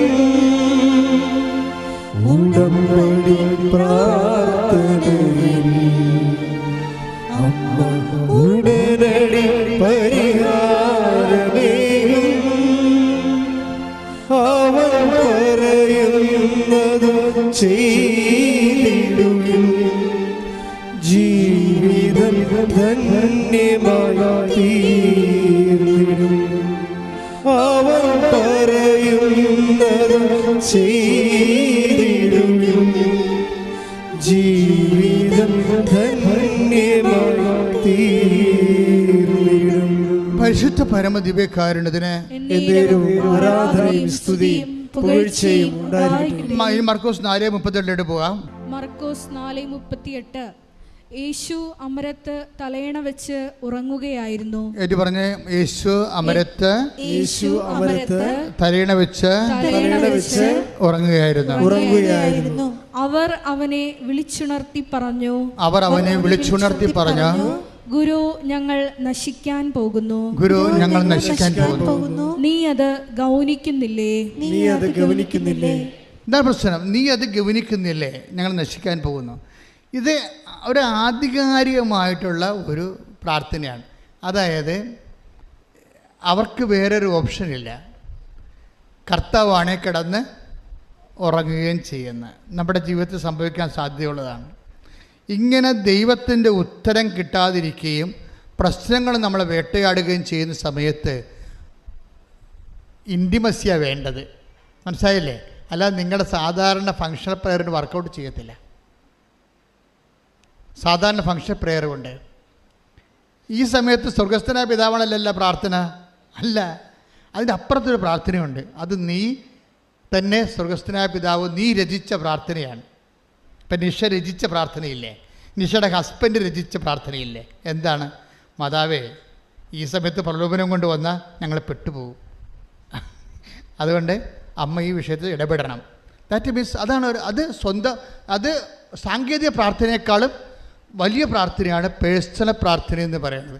പക്ഷേ ഈ പേഴ്സണൽ പ്രാർത്ഥനയ്ക്ക് എന്താ വേണ്ടത്? അതിന് ഇൻറ്റിമസി വേണം. ഈ അപ്പോസ്തലന്മാർ ഈശോയെ കുറ്റപ്പെടുത്തണത് എന്താണ്? ഞങ്ങൾ നശിക്കാൻ പോകുന്നു, എന്താ നീ അത് ഗവനിക്കുന്നില്ലേ? അതൊരു കുറ്റപ്പെടുത്തലാണ്. പക്ഷെ അങ്ങനെ കുറ്റപ്പെടുത്താൻ വേണ്ടി മാത്രം അവർ ദൈവവുമായിട്ട് ഇൻറ്റിമസിയായി. പറഞ്ഞ മനസ്സിലായില്ലേ? ദൈവത്തെ പ്രാർത്ഥനയിൽ ഒരാവശ്യം വരുമ്പോൾ നമ്മൾ നമ്മൾ കുറ്റപ്പെടുത്തുകയാണ് വേണ്ടത്. ഒരു സർക്കാർ ഓഫീസിൽ പോയി നമ്മൾ ഒരാവശ്യം വരുമ്പോൾ ആ ഓഫീസിനെ കുറ്റപ്പെടുത്തിയാൽ പിന്നെ ഉള്ളതുപോലും കിട്ടത്തില്ല, ഇല്ലേ? നെഗറ്റീവാണത്. പക്ഷേ ഈ അപ്പോസ്തലന്മാർക്ക് ഇത്രയും ആത്യന്തികമായൊരു വിഷയം വരുമ്പോൾ മുത്തടം ബൈബിൾ ഉൾഗാത്ത ട്രാൻസ്ലേറ്റ് ചെയ്തിരിക്കുന്നത് കർത്താവേ നിനക്കൊരു ചിന്തയുമില്ല എന്നാണ് ചെയ്തിരിക്കുന്നത്. നിനക്കൊരു ചിന്തയുമില്ലേ എന്നുവെച്ചാൽ നീ ഞങ്ങളെക്കുറിച്ച് ഒരു ഗൗരവമില്ല എന്നാണ്. എന്ന് വെച്ചാൽ ഉത്തരവാദിത്തമില്ലെന്നാണ് ചോദിക്കണത്. ദൈവത്തിന് ഉത്തരവാദിത്തമില്ലെന്ന് ദൈവത്തിൻ്റെ മുഖത്ത് നോക്കി ചോദിക്കണമെങ്കിലേ അത് വേറൊരു ബന്ധമാണ്, അത് സാധാരണ ബന്ധമല്ല. ദൈവത്തെ ഇപ്പം ചോദിക്കുക നീ ഗവനിക്കണില്ലേ എന്ന് വെച്ചാൽ ഇപ്പം ഞാനൊരു കാര്യം ചോദിക്കട്ടെ, ആ പ്രാർത്ഥനയുടെ ഇമോഷണൽ സെറ്റപ്പ് എന്താണ്? ഇപ്പം നിൻ്റെ വീട് ഇപ്പോൾ വീട് വെച്ചിട്ടില്ല, പഴയ വീട്ടിൽ താമസിക്കുക, ഭാഗോടമ്പടി പ്രകാരം കിട്ടിയ കുടുംബ വീട്ടിൽ നീ താമസിക്കുകയാണ്. അത് 10-35 കൊല്ലം പഴക്കമുള്ള സംഭവമാണ്. ഈ വീട് കാണിച്ചാൽ നിൻ്റെ മകൾക്ക് ഭർത്താവിന് കിട്ടത്തില്ല. അതാ നിൻ്റെ ദുഃഖമെന്ന് വിചാരിച്ചോ? അപ്പം നീ ഭർത്താവിനോട് എന്താ പറയണത്? ഇവിടെ മനുഷ്യ കൊച്ചു വളർന്നു തന്നെ കണ്ടില്ലേ, ഇപ്പോഴും താൻ കറങ്ങി നടക്കണമെന്ന് ചോദിക്കും. അതാ സംഭവം, അതല്ലേ ചോദിക്കത്തുള്ളൂ. ആ ഒരു സ്റ്റൈലെന്ന് പറഞ്ഞാൽ ഭർത്താവിന് ഭാര്യയോട് ചോദിക്കാനുള്ള ആധികാരികമായ ഒരു ബന്ധമുണ്ട്. അതാണ് സംഭവം. അത് ആ ഒരു ബന്ധം ദൈവവുമായിട്ടുണ്ടാകണം. അത് അങ്ങനെ ഉണ്ടാകണമെങ്കിൽ എന്ത് ചെയ്യണം? ക്ലെയിംസ് ഉണ്ടാകണം. ഉടമ്പടിയെപ്പോലെ ക്ലെയിംസ് ഉണ്ടാക്കുന്നൊരു സംവിധാനം വേറെയില്ല. എന്താണ്? നീ പത്രപ്രവർത്തനം നടത്തുന്നുണ്ടേ, കർത്താവിനെ അറിയാത്തവർ നീ അറിയിക്കുന്നുണ്ടേ, ഇല്ലേ? രോഗികളെ നീ കാണുന്നുണ്ട്, എവിടെയെല്ലാം സഹായിക്കാൻ പറ്റുന്നു അവിടെയെല്ലാം സഹായിക്കുന്നുണ്ട്. വിശുദ്ധിയോടെ ജീവിക്കാൻ വേണ്ടി ക്ഷമിക്കേണ്ടി വന്ന് ക്ഷമിക്കുന്നുണ്ട്. അങ്ങനെ വന്ന് ദൈവത്തിൻ്റെ വചനത്തിന് വേണ്ടി ജീവിതം 1 by 1 ആയിട്ട് കാഴ്ചവെച്ച് കഴിയുമ്പോൾ നിനക്ക് ക്ലെയിം ഉണ്ടാവും. എന്താണ്? അവകാശവാദമുണ്ടാവും. എന്താണ്? നീ ജീവിച്ചതാണ്. ഞാൻ എപ്പോഴും കർത്താവിനോട് പണ്ട് പറയുന്നൊരു വർത്തമാനമുണ്ട്, ഇപ്പോൾ പറയാറില്ല.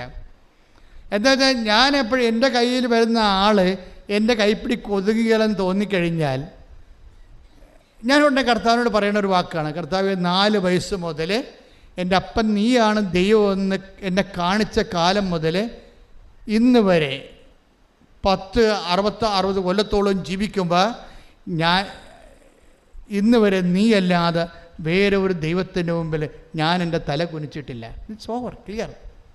അത് നീ ഓർക്കണമെന്ന് പറയും.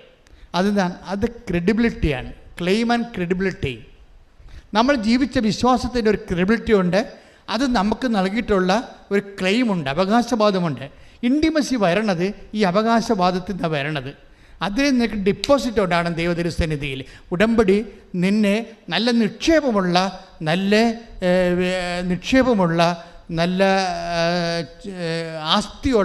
ആധ്യാത്മിക ആസ്തി ഭദ്രതയുള്ള വ്യക്തിയായി ഉയർത്തും. കൈയിടിച്ച് കർത്താവേ ആരാധനയും സ്തുതിയും പുകഴ്ചയും ഉണ്ടായിരിക്കട്ടെ. ഇനി ഈശോയുടെ ബൈ നേച്ചർ പഠിക്കണം നല്ലതായിരിക്കും. ഈശോയുമായിട്ടല്ല നിങ്ങൾ ഡീൽ ചെയ്യണത്. മാതാവ് അതിനുള്ള മരിയനതൊരു മാർഗമാണ് കേട്ടോ. ലക്ഷ്യമാരാണ്?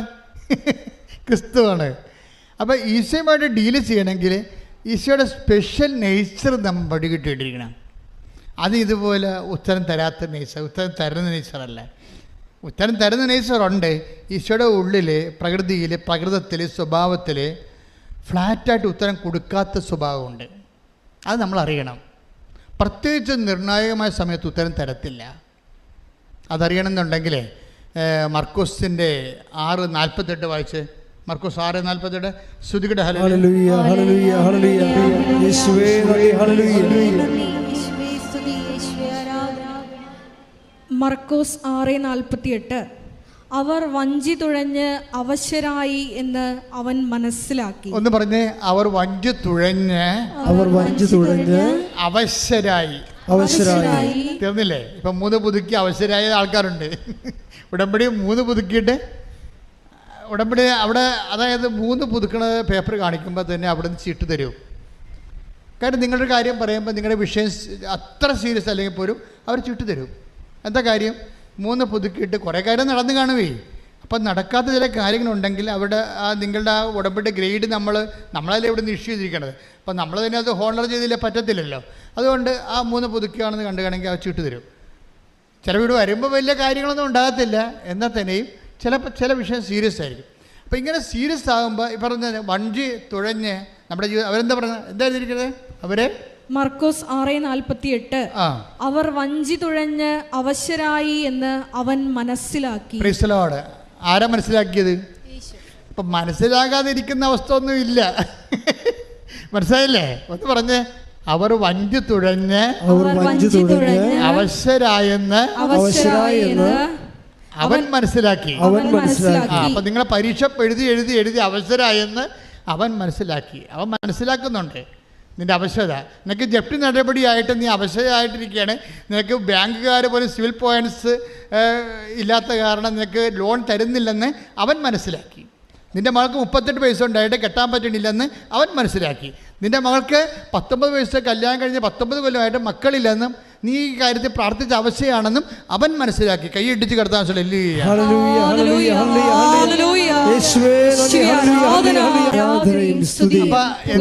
എന്താണ് അവൻ മനസ്സിലാക്കിയത്? അവർ കടലിലാണ്, നടുക്കടലിലാണ്, കരകാണാത്ത കടലിലാണ്, കരകാണാത്ത കടത്തിലാണെന്ന് പറഞ്ഞ പോലെ എന്നിട്ട് എന്ത് ചെയ്ത് അതിനെതിരെ തുഴഞ്ഞ് കയറാൻ വേണ്ടി തുഴഞ്ഞ് അവർ സ്വന്തമായിട്ട് പരിശ്രമിക്കുന്നുണ്ട്, പലതരത്തിൽ പരിശ്രമിക്കുന്നുണ്ട്. പക്ഷേ എന്താ പറ്റേണ്ടത്? ഫലം എന്താണ്? അവശതയാണ്. എത്ര കഷ്ടപ്പെടുന്നുണ്ട്, പക്ഷേ അവശതയാണ് ഫലം. പക്ഷെ ആര് മനസ്സിലാക്കി? അവൻ മനസ്സിലാക്കി. നിൻ്റെ ജീവിതത്തിൻ്റെ തീരത്ത് നീ അണയുന്നവരെ നിൻ്റെ ജീവിത അവസ്ഥകളോട് നീ മല്ലിട്ട് കൊണ്ട് നീ അവശയാകുന്നത് മനസ്സിലാക്കുന്ന ഒരു ദൈവമാണ് നിൻ്റെത്. കൈയിടിച്ച് കർത്താവിലല്ലേ. അടുത്ത വചനം വായിച്ചോളൂ. കാരണം കാറ്റ് പ്രതികൂലമായിരുന്നു. Praise the lord. അവർ അവശരായിരുന്നു. എന്താണ് കാരണം? എന്താണ്? കാറ്റ് പ്രതികൂലം. അപ്പം നമ്മുടെ ജീവിതത്തിൽ അങ്ങനെയാണ്, കാറ്റ് പ്രതികൂലമാകും ചില സമയത്ത്. ചില ബന്ധുക്കാരെല്ലാം ഇപ്പം ഈ അവൻ്റെ ആദർശൻ്റെ സാക്ഷ്യം എന്താ? ആദർശന് മര്യാദക്കൊരു ജോലി ഉണ്ടായിരുന്നവനാണേ.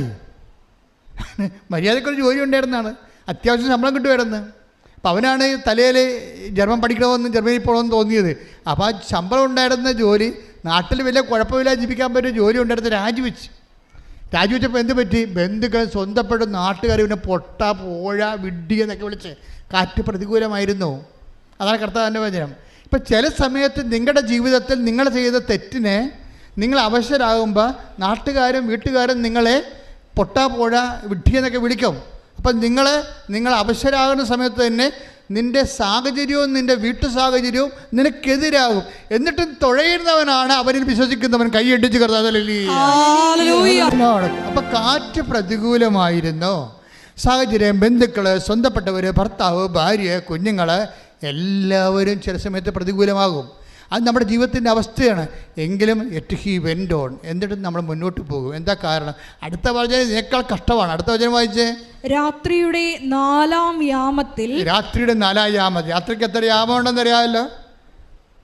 രാത്രിയുടെ 4-ാം യാമമാണ് ഇത്. എത്രയാണ് വചനം? എത്രയാണിത്? മർക്കോസ് 6, 48, 49, 50 വചനങ്ങളിലൂടെയാണ് പോണത്.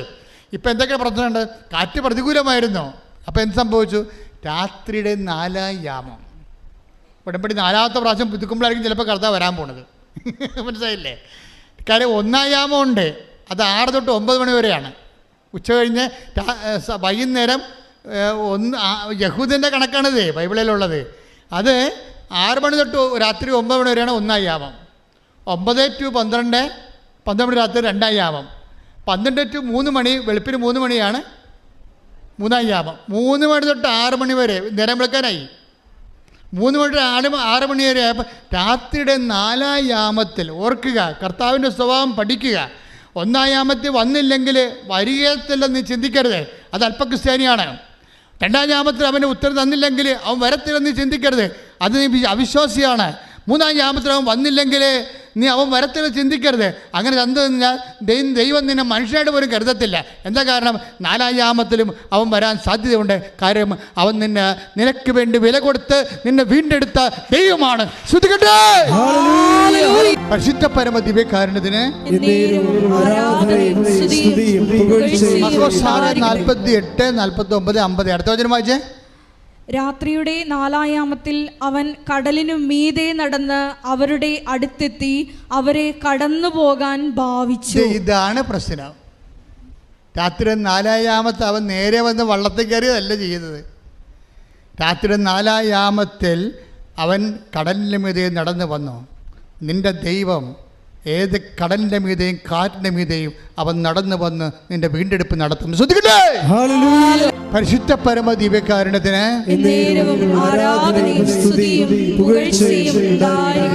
ചിലർക്ക് പറ്റുന്ന അവസ്ഥ എന്താണെന്നറിയാവോ? ഈ 1-ാം യാമത്തിൽ അവരുടെ വിഷയത്തിന് മേൽ ദൈവം കടന്നു വന്നില്ലെങ്കിൽ അവർ സ്റ്റോപ്പ് ചെയ്യും. പ്രാർത്ഥനാ ജീവിതം സ്റ്റോപ്പ് ചെയ്യും, ഉടമ്പടി ജീവിതം സ്റ്റോപ്പ് ചെയ്യും.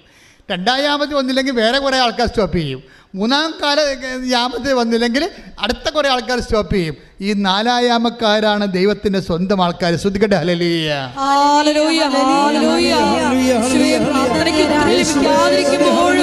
ദൈവസ്നേഹത്തോടെ മുന്നേറുവാൻ, ലക്ഷ്യമാക്കി മുന്നേറുവാൻ ഞങ്ങളെ അഭിഷേകം ചെയ്യണമേ.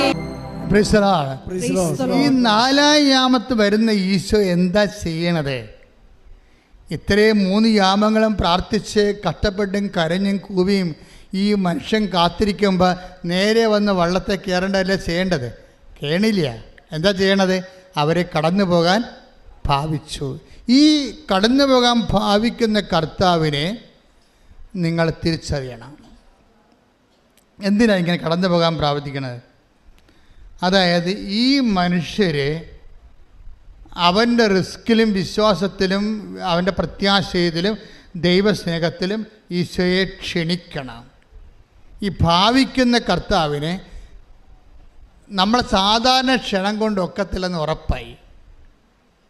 എന്താ കാര്യം വെച്ചാൽ നമ്മുടെ വിശ്വാസവും ഇപ്പം അപ്പോസ്തലന്മാർ എന്താ പറയുക? ഗുരു, ആ ഉറക്കം എന്തായിരുന്നു? അതൊരു ഭാവിക്കലായിരുന്നു, ഇല്ലേ? 4:38 മർക്കോസ് പറഞ്ഞില്ലേ, അവൻ വള്ളത്തിൻ്റെ തോണി കിടന്ന് ഉറങ്ങിയപ്പോൾ കൊടുങ്കാറ്റ് വന്ന് കടക്ഷോഭം ഉണ്ടായി. വള്ളം ഇങ്ങനെ ഈ തിരമാലകളിട്ട് അമ്മാനമാടുകയാണ്. അമ്മാനമാടുന്നൊരു വള്ളത്തിൽ കിടന്ന് ഉറങ്ങാൻ പലർക്കും പറ്റുമോ? ശ്രാങ്കമാർക്ക് പോലും പറ്റത്തില്ല, പരിചയമുള്ള. ദാറ്റ് മീൻസ് അപ്പോൾ എന്നിട്ടും കർത്താവ് ഉറങ്ങിയെന്ന് പറയുമ്പോൾ അത് ഉറക്കമാണ്, അതൊരു ഭാവിക്കലാണെന്ന്. അത് പറഞ്ഞു തരണമെങ്കിൽ പരിശുദ്ധാത്മാവ് ഉണ്ടാകണം. നിൻ്റെ കൂടെ നിൻ്റെ വീട്ടിൽ നിൻ്റെ കർത്താവുണ്ട്.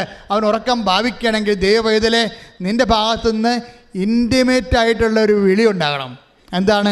ഞങ്ങൾ നശിക്കുന്നു, അത് നിനക്ക് യാതൊരു ഗൗരവമില്ലേ? എൻ്റെ കർത്താവേ, ഞങ്ങൾ പോകാൻ ആഗ്രഹിച്ചപ്പോഴാണ് ഇപ്പോൾ അപ്പന് ക്യാൻസർ വന്നിരിക്കുന്നത്. അപ്പോൾ അതുകൊണ്ട് ഈ വിഷയത്തിൽ ഞങ്ങളെ പരീക്ഷിക്കരുത് എന്ന് പറയണമെങ്കിൽ ഒരു ബന്ധമുണ്ടാകണം. ഭാവിക്കുന്ന ഈശോയുടെ പണ്ട് മുതലേ ഉള്ളൊരു സ്വഭാവമാണ്. അതായത് നമ്മളുടെ കൂട്ടായ്മയിലേക്ക് കർത്താവ് കടന്നു വരണമെങ്കിൽ ഈ ഭാവിക്കൽ എന്ന് പറയുന്ന എന്താ സംഭവം? കടന്നു പോകാൻ ഭാവിക്കുക. അതിൻ്റെ അർത്ഥം എന്താ? ഉറങ്ങുന്നതായിട്ട് ഭാവിക്കുക. ഇങ്ങനെ വരുമ്പോൾ എന്താ സംഭവിക്കണത്? നമ്മൾക്ക് നെറ്റ് ഇഫക്റ്റിൽ പ്രാർത്ഥന കേൾക്കുന്നില്ല എന്നുള്ള ഇഫക്റ്റാണ് ഉള്ളത്, അറിയാമല്ലോ. ദൈവത്തിന് ഭാവിക്കലാണത്, നമ്മളെ പറ്റിക്കണതാണ്, കളിപ്പിക്കണതാണ്. പക്ഷെ നമ്മുടെ അവസ്ഥ എന്താണ്? നമ്മുടെ വിസ പ്രോസസ് നടക്കണില്ല, PR കിട്ടണില്ല, ഇപ്പം തന്നെ ജപ്തിക്ക് ഓർഡർ വന്ന് നമ്മൾ അനുഭവിക്കുന്നത് ഭയങ്കരമായ സങ്കടങ്ങളാണ് അനുഭവിക്കുന്നത്.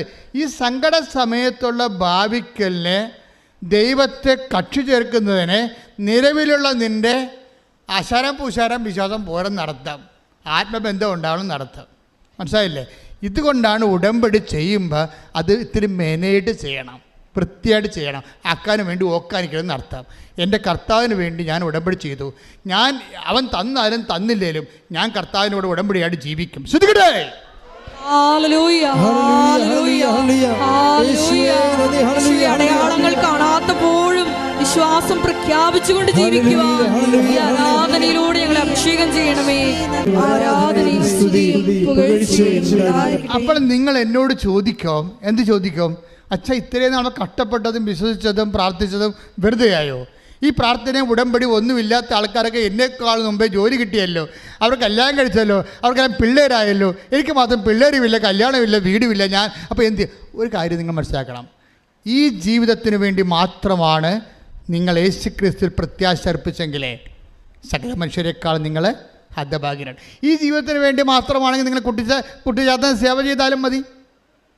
കുട്ടിച്ചാത്തന സേവയിൽ പിന്നെ നിത്യജീവനം ഇല്ലല്ലോ. Take the word of God. സ്തുതിക്കട്ടെ. Hallelujah, hallelujah, hallelujah, hallelujah. യേശുവേ നന്ദി. Hallelujah, hallelujah, hallelujah, hallelujah, hallelujah. ആരാധന, ആരാധന, അങ്ങേക്ക് ആരാധന. കൈകൾ വീശി ഒന്ന് ചേർന്ന് ആരാധന, ആരാധന, ആരാധന, അങ്ങേക്ക് ആരാധന. ശക്തിയോട് ചേർന്ന് പാടാം. ആരാധന,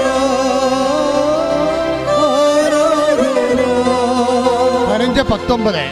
ആരാധന, അങ്ങേക്ക് ആരാധന. കൊരിന്ത്യൻസ് 1 കൊരിന്തോസ് 15:19. ഈ ജീവിതത്തിന് വേണ്ടി മാത്രം, ഈ ജീവിതത്തിന് വേണ്ടി മാത്രം ക്രിസ്തുവിൽ പ്രത്യാശ വച്ചിട്ടുള്ളവരാണെങ്കിൽ, നമ്മൾ എല്ലാ മനുഷ്യരെയും കാൾ നിർഭാഗ്യരാണ്. എന്താ പ്രശ്നം വെച്ച് കഴിഞ്ഞാൽ, ക്രിസ്തുവിൽ പ്രത്യാശ വെക്കുന്നവരെ ഇപ്പോൾ 1 യാമക്കാരുണ്ട്, 2 യാമക്കാരുണ്ട്, 3 യാമക്കാരുണ്ട്, 4 യാമക്കാരുണ്ട്. ആ 3 യാമത്തിലും ഭൗതിക നേട്ടം ഉണ്ടാകണില്ല. പ്രാർത്ഥന മാത്രം മിച്ചം, കഷ്ടപ്പാടും മിച്ചം, ഉറക്കമില്ലായ്മയും കഷ്ടപ്പാടും സംഘർഷവും മിച്ചം. അപ്പോൾ ഇത് എവിടെ കൊണ്ട് ദൈവം നീതിമാനാണെന്നല്ലേ നമ്മൾ പറയണത്. അപ്പോൾ പിന്നെ ഈ നമ്മൾ ഇത്രയും കഷ്ടപ്പെടാത്ത ആൾക്കാർ കാനഡയിൽ പോവുകയും കഷ്ടപ്പെട്ട നമ്മൾ കരക്ക് നിൽക്കുകയും ചെയ്യുമ്പോൾ അവസ്ഥ എന്തായിരിക്കും? അപ്പോൾ നിങ്ങൾ മനസ്സിലാക്കണം, ഈ നമ്മളുടെ ക്യാഷ് ആൻഡ് കൈൻഡായിട്ട് ഇപ്പോൾ റീഫണ്ടബിൾ അല്ലാത്ത എല്ലാ പ്രാർത്ഥനയ്ക്കും ലക്ഷ്യം ഈ ജീവിതം മാത്രമല്ല, നിത്യജീവിതം കൂടിയാണ്. കൈയടിച്ച് കർത്താവിന്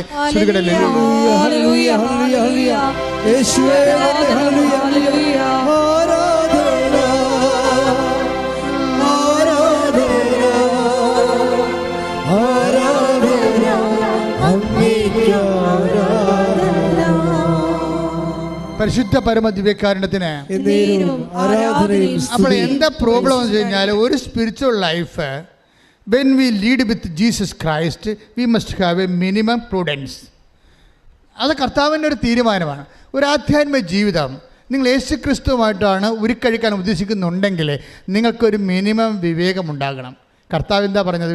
വിവേകമുള്ള കന്യകമാരും വിവേകമില്ലാത്ത കണ്ണികമാരും. And spiritual life is an intelligent life, not emotional life. നിൻ്റെ പ്രാർത്ഥനയ്ക്ക് നിൻ്റെ ഉത്തരം കിട്ടുന്നില്ലെങ്കിൽ, ഈ ജീവിതത്തിന് വേണ്ടി അത് മറുപടി തരുന്നില്ലെങ്കിൽ, ആ വിഷയത്തിന് അപ്പോൾ തരുന്നില്ലെങ്കിൽ, നീ ഉടനെ പറയണം, കർത്താവേ, ഈ പ്രാർത്ഥനയ്ക്ക് ഈ ഘട്ടത്തിൽ നീ എനിക്ക് ഉത്തരം തന്നിട്ടില്ല.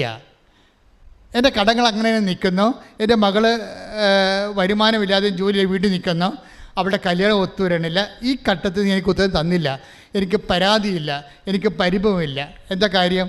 ഞാൻ ഈ ജീവിതത്തിന് വേണ്ടി മാത്രമല്ല നിന്നെ ആശ്രയം വെച്ചിരിക്കേണ്ടത്. അതുകൊണ്ട് ഈ ഘട്ടത്തിൽ എൻ്റെ വേദന, എൻ്റെ പ്രാർത്ഥനയ്ക്ക്, എൻ്റെ കോസിന് വേണ്ടി, the cause V Zafar against my passions and sufferings, ഞാൻ എന്ത് ചെയ്യണം? അത് ഡെഡിക്കേറ്റ് ചെയ്യുന്നു. എന്തിനു വേണ്ടിയാണ്? എൻ്റെ നിത്യജീവന് വേണ്ടി, ക്രിസ്തുവിന് വേണ്ടി. നിങ്ങൾ കേൾക്കപ്പെടാത്ത എല്ലാ പ്രാർത്ഥനകളും, അത് കേൾക്കപ്പെടാത്തത് വരെ എന്തിനു വേണ്ടി കാഴ്ചവെക്കേണ്ടത്? ഈ ജീവിതത്തിന് വേണ്ടി മാത്രമല്ല, പിന്നെ എന്തിനാണ്? നിത്യജീവിതത്തിന് വേണ്ടി പ്രാർത്ഥിക്കുക. കർത്താവേ, കർത്താവേ, സുവിശേഷത്തിന്റെ പൊരുളറിയാൻ പരിശുദ്ധാത്മാവിന്റെ വ്യാഖ്യാനം നൽകി ഞങ്ങളെ നിലനിർത്തുന്നതിന് നന്ദി പറയുന്നു.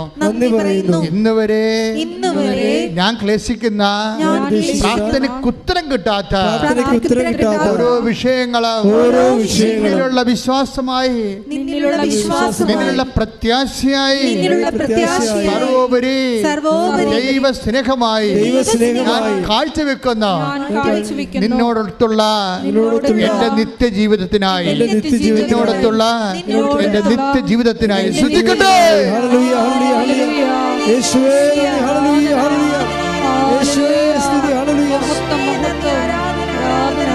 നമ്മൾ കാണുന്നത് അല്ലേ, ഈ ഭാവിക്കുന്ന നമ്മുടെ ജീവിതത്തിൽ ഉത്തരം തരാതെ, പ്രാർത്ഥനയ്ക്ക് ഉത്തരം തരാതെ കർത്താവ് സൈലൻസായി കാണപ്പെടുന്ന സമയങ്ങളിൽ അവൻ നമ്മളെ കടന്നു പോകാൻ ഭാവിക്കുമ്പോൾ നമുക്ക് എന്തുണ്ടാകണമെന്ന് അച്ഛൻ പറഞ്ഞത്, ഇൻറ്റിമസി ഉണ്ടാകണം. പിന്നെ ആ പ്രാർത്ഥന സാങ്കേതികമായ ചട്ടപ്പടിയുള്ള അനുഷ്ഠാന പ്രാർത്ഥനയല്ല, ആത്മബന്ധത്തിൻ്റെ പുതിയ പ്രാർത്ഥനയാണ്. അത് ആ പ്രാർത്ഥന നിൻ്റെ ആത്മാംശമുണ്ടാകണം. അപ്പോസ്തലന്മാർ ചോദിച്ചില്ലേ, ഞങ്ങൾ നശിക്കുന്നത് നിനക്ക് ഒരു ഗൗരവവും ഇല്ലെന്ന് ചോദിക്കാൻ വേണ്ടി മാത്രം നിൻ്റെ ആധ്യാത്മികത ദൈവബന്ധത്തിൻ്റെ ആധികാരികത ആവശ്യപ്പെടുന്നുണ്ട്. അതുകൊണ്ട് ആധികാരികമായ ആത്മബന്ധത്തിൻ്റെ ആഴങ്ങളിലേക്ക് നിൻ്റെ ജീവിതത്തെ കൊണ്ടുപോകാൻ വേണ്ടി കർത്താവ് ഭാവിക്കുന്ന കാര്യങ്ങളെ വിവേചിച്ചറിയാൻ നമ്മൾ ബാധ്യസ്ഥരാണ്. ശ്രദ്ധിക്കട്ടെ.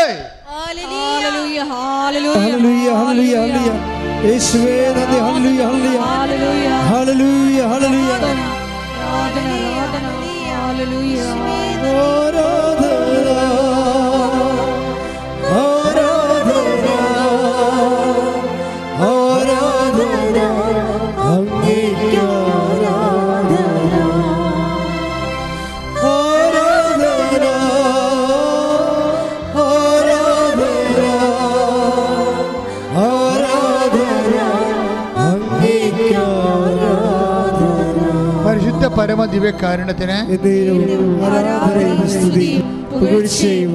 ഇതിൻ്റെ അർത്ഥം എന്താ? പൊട്ടത്തറ ഒന്നും കാണിക്കരുതെന്നാണ് ഈ കാലെ പിടിച്ച് ഞാൻ പറയുന്നത്. കർത്താവായിട്ട് വഴക്കിടരുത്, പരിഭവം കാണിച്ച് മാറരുത്, പ്രാർത്ഥന മുടക്കരുത്. അത് പണ്ടിതുപോലെ പ്രാർത്ഥന മുടക്കി കർത്താവിൻ്റെ വരവും പ്രതീക്ഷിച്ച് വരാതിരുന്നപ്പോൾ ചമ്മിപ്പോയ ഒരാളുണ്ട് ബൈബിളിൽ. ആരാണത്? മറിയം. ഒരു കാലത്ത് കർത്താവിൻ്റെ പാദാന്ത്യത്തിൽ നിന്ന് വചനങ്ങളെല്ലാം കേട്ടതാണ്. പക്ഷേ കുടുംബത്തിൽ കേട്ടത് മിച്ചം. അപ്പം ഭർത്താവ് വേലയും കൂരിയും ഉണ്ടായിരുന്നവൻ കുടുംബത്തിൽ അരി വാങ്ങിക്കാൻ അത്താഴം മുടക്കാതെ കൊണ്ടുവന്ന ആങ്ങളെ തന്നെ പണി മേടിച്ച് അവൻ ചത്തുപോയി. അവൻ ചത്തത് ആ ക്ഷീണമായപ്പോൾ തന്നെ മാർത്ത ആളെ വിട്ടാണ് വന്നില്ല. മരിച്ചപ്പോൾ ഒരു വിചാരിച്ച് വന്നില്ല, അടക്കത്തെ ഒരു വിചാരിച്ച് വന്നില്ല. യാമങ്ങളിങ്ങനെ മാറി മാറി വരിക. ചീഞ്ഞപ്പോൾ വന്ന. പക്ഷെ ചീഞ്ഞപ്പോൾ വന്നപ്പോഴേ അന്ന് അടുക്കളയ്ക്ക് പണിക്ക് ചെയ്തിരുന്ന മാർത്തയാണ് ലീഡ് ചെയ്തത്. മറിയത്തിൻ്റെ കാര്യം സ്വാഹ. എന്താ കാര്യം? അവൾ വീട്ടിൽ തന്നെ ഇരുന്നെന്നാണ് ബൈബിൾ പറയണത്. ഓടിപ്പോയതാരാണ്? മറിയം. അമ്മ മാർത്ത കർത്താവോട് പറയുന്നൊരു വാക്കുണ്ട്, ഞാൻ ഈ ജീവിതത്തിന് വേണ്ടിയല്ല നിൻ്റെ പുറകെ നടന്നത്. ഞാൻ നടന്നത് നീ വരാനിരിക്കുന്ന രക്ഷകനാണെന്ന്. കർത്താവേ, നീ ഇവിടെ ഉണ്ടായിരുന്നെങ്കിൽ എൻ്റെ സഹോദരൻ മരിക്കരുത്. I know it. നീ ഇവിടെ ഇല്ലല്ലോ. ഇപ്പം ഇല്ലാത്തതിന് പിന്നെ ഉണ്ടെന്ന് പറഞ്ഞൊരു കാര്യമില്ലല്ലോ. നീ ഇവിടെ ഉണ്ടായിരുന്നെങ്കിൽ എൻ്റെ സഹോദരൻ മരിക്കില്ലായിരുന്നു. പക്ഷേ എനിക്കൊരു കാര്യം അറിയാം, നീ ചോദിക്കുന്നത് എന്തും ദൈവം നിനക്ക് തരുമെന്ന് എനിക്കറിയാം. അങ്ങനെ ചത്ത് കിടക്കുമ്പോഴും ചീഞ്ഞ് കിടക്കുമ്പോഴും ചീഞ്ഞ് അഴകിയിരിക്കുമ്പോഴും നീ ചോദിക്കണത് എന്തും ദൈവം നിനക്ക് തരുമെന്ന് എനിക്കറിയാമെന്ന് പറയുന്നതാണ് മറിയത്തെക്കാൾ വലിയ വിശ്വാസം. ശ്രദ്ധിക്കട്ടെ. ഹല്ലേലൂയ.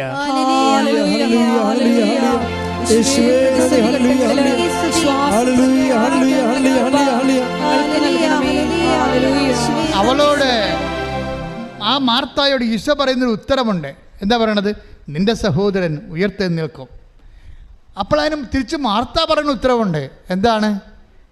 അന്തിമനാളിൽ പുനരുദ്ധാനഘട്ടത്തിൽ, അല്ലാതെ ഈ ജീവിതത്തിലല്ല, അന്തിമനാളിൽ പുനരുദ്ധാനഘട്ടത്തിൽ അവൻ ഉയർത്തെഴുന്നേൽക്കുമെന്ന് എനിക്കറിയാം. അപ്പോൾ ഈശോ പറയുന്ന ഉത്തരവുണ്ട്. എന്താണ്? ഞാനാണ് പുനരുദ്ധാനവും ജീവനും. എൻ്റെ ദൈവമേ, ഞാനാണ് പുനരുത്ഥാനവും ജീവനും വന്ന് എന്നോടും നിന്നോടും ഈശോ ഇന്നും പറയുമ്പോൾ ഓർക്കണം. പറയാതെ പറഞ്ഞ സമയങ്ങള് ഈശോ നമ്മുടെ പ്രാർത്ഥനയ്ക്ക് ഉത്തരം കാണിക്കാതെ നടന്നു പോകുന്ന ആ ഉത്തരം നൽകാതെ നമ്മൾ ഭാവിച്ചുകൊണ്ട് കടന്നു പോകുന്ന സമയങ്ങളാണ്. എൻ്റെയും നിൻ്റെയും പ്രാർത്ഥനയ്ക്ക് ഒന്നാം യാമത്തിലും രണ്ടാം യാമത്തിലും മൂന്നാം യാമത്തിലും മറുപടി നൽകാതെ ഈശോ കടന്നു പോകുമ്പോൾ ഓർക്കുക, നീ ചിന്തിക്കേണ്ടത് നിത്യതയെക്കുറിച്ചാണെന്നും നിത്യതയോട് ചേർന്ന് നിൽക്കുന്നുവെന്ന്. മാർത്തായെ പോലെ പറയണം, കർത്താവേ, അന്തിമ നാളിൽ, ഈ നാളിലല്ലെങ്കിൽ, ഈ കാലഘട്ടത്തിലല്ലെങ്കിൽ, ഈ സമയത്തിലല്ലെങ്കിൽ, നിനക്ക് ഈ സമയം മാത്രമല്ല ഉള്ളത്. നിൻ്റെ കാലത്ത് അന്ത്യമുണ്ടാകത്തില്ല. അന്തിമ നാളിൽ പുനരുദ്ധാന ഘട്ടമുണ്ട്. അന്ന് നീ എൻ്റെ പ്രാർത്ഥനയ്ക്ക് ഉത്തരം തരുമെന്നറിയാം. ഉത്തരം തരാതെ ഇരിക്കത്തില്ലെന്ന് എനിക്കറിയാം. ഞാൻ വിശ്വസിക്കുന്നു പറയുമ്പോഴേ ഈശോ മറിച്ച് പറയുന്ന വാർത്തമാനം എന്താണ്? I am the life, I am the resurrection. ഞാനാണ് പുനരുദ്ധാനം, ഞാനാണ് ജീവനെന്ന്. അങ്ങനെ ലോകത്തിലൊരു മതസ്ഥാപകരും പറഞ്ഞിട്ടില്ല. മനുഷ്യരാശിയുടെ മുഖത്ത് നോക്കിയിട്ട് ഇന്ന് വരെ ഒരു മതസ്ഥാപകരും പറയാത്ത ഒരു വാക്കാണ് I am the life, I am the resurrection. ഞാനാണ് ജീവൻ, ഞാനാണ് പുനരുദ്ധാനമെങ്കിൽ ആ ക്രിസ്തു വിശ്വസിക്കുന്ന നിനക്ക് ഈ താൽക്കാലികമായ കാലഘട്ടത്തിൽ പ്രാർത്ഥനയ്ക്ക് ഉത്തരം ലഭിച്ചില്ലെങ്കിൽ പ്രാർത്ഥനയ്ക്ക് ഉത്തരം തരികയില്ല എന്നല്ല. ആ തരുന്നൊരു കാലത്ത് നീ കർത്താവുമായി അവൻ്റെ കൂടെ നിത്യതയിൽ പാർക്കും. കൈയടിച്ച് കർത്താവ് ശ്രദ്ധിക്കട്ടെ.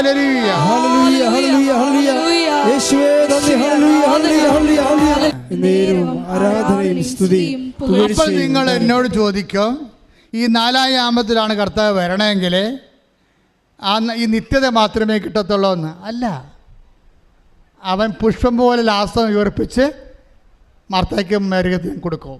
അതാണ് ഈശോ. ഈ നാലാം യാമത്തിൽ വന്നാലും എൻ്റെ ദൈവവേദനെ നീ ഉടമ്പടി വെച്ചിരിക്കുന്ന 6 കാര്യങ്ങളും കർത്താവ് നിനക്ക് ചെയ്തു തരും. കൈയടിച്ച് കഥടലി.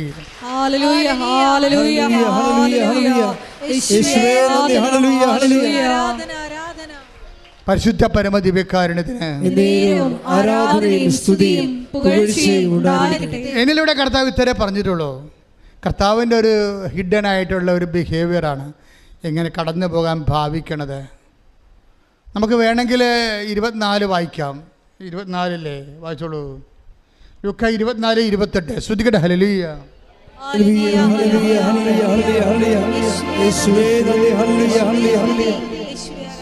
ലൂക്ക 24:28. അവർ എത്തേണ്ടിയിരുന്ന ഗ്രാമത്തോടടുത്ത്. എമ്മാവസിലേക്ക് പോകണ ശിഷ്യന്മാരെ കുറിച്ച് പറയണം കേട്ടോ. കർത്താവ് മരിച്ചു കഴിഞ്ഞു. കൂടെ ഉണ്ടായിരുന്ന മർക്കോസ് വരെ തുണിയില്ലാതെ ഓടിക്കളഞ്ഞു. പത്രോസ് പീലാത്തോസ് കൈ കഴുകി. പത്രോസ് കർത്താവിനെ തള്ളിപ്പറഞ്ഞു. അപ്പോസ്തലന്മാരൊക്കെ സ്ഥലം വിട്ടു. ആരുമില്ലാണ്ടായി. ക്ലയോഫാസ് നാട് വിട്ടുപോയി. അതാണ് ക്ലയോഫാസ്. ഇപ്പോൾ ഉണ്ടായിരുന്ന ശിഷ്യനാണ്. ക്ലയോഫാസിൻ്റെ ഭാര്യ കുരിശിനെ ഇവിടെ ഉണ്ടായിരുന്നത്. ഇത് വെള്ളിയാഴ്ച പെണ്ണുമ്പോൾ അവിടെ തന്നെ താമസിക്കാൻ തുടങ്ങി തീരുമാനിച്ച കാരണം ഭർത്താവ് ഡൈവേഴ്സായി പോവുകയാണ്. അയാളുടെ നാട്ടിലോട്ട് പോവുകയാണ്. എമ്മാവസിലേക്ക് പോവുകയാണ് ക്ലയോഫാസ്.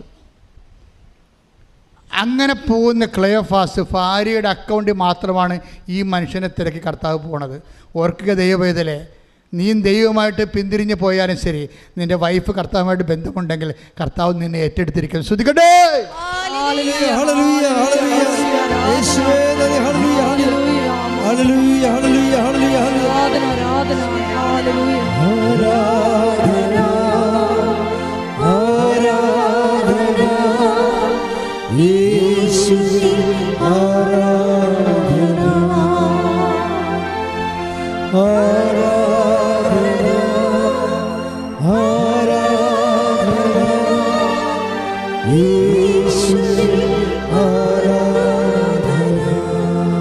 ഈ നാട് വിട്ടു പോകുന്ന ആളിൻ്റെ കൂടെയും ഒരു വഴിയാത്രക്കാരനായി അവന് പ്രശംസ കൊടുക്കുകയാണ്. അതാണ് എമ്മാവസിലെ സംഭവം. വായിച്ചോളൂ ആ ഭാഗങ്ങളൊന്നുകൂടി. ലൂക്ക 24:28. ലൂക്ക 24:28. അവർ എത്തേണ്ടിയിരുന്ന ഗ്രാമത്തോടടുത്തു. അവർ എത്തേണ്ടിയിരുന്ന എമ്മാവസിന്റെ അടുത്തെന്ന് അർത്ഥം. അവനാകട്ടെ യാത്ര തുടരുകയാണെന്ന് ഭാവിച്ചു. അതേ ഭാവിച്ചു. പിന്നെ അവനാണ്ടല്ലേ, അവനാവട്ടെ. ഇത് കയ്യിരിപ്പാണ്. ഇത് കാര്യം മനസ്സിലാക്കാതെ നമ്മൾ മരമറിയാതെ കൊടിയിടരുത്. കർത്താവിൻ്റെ സ്വഭാവങ്ങൾ അറിയണം.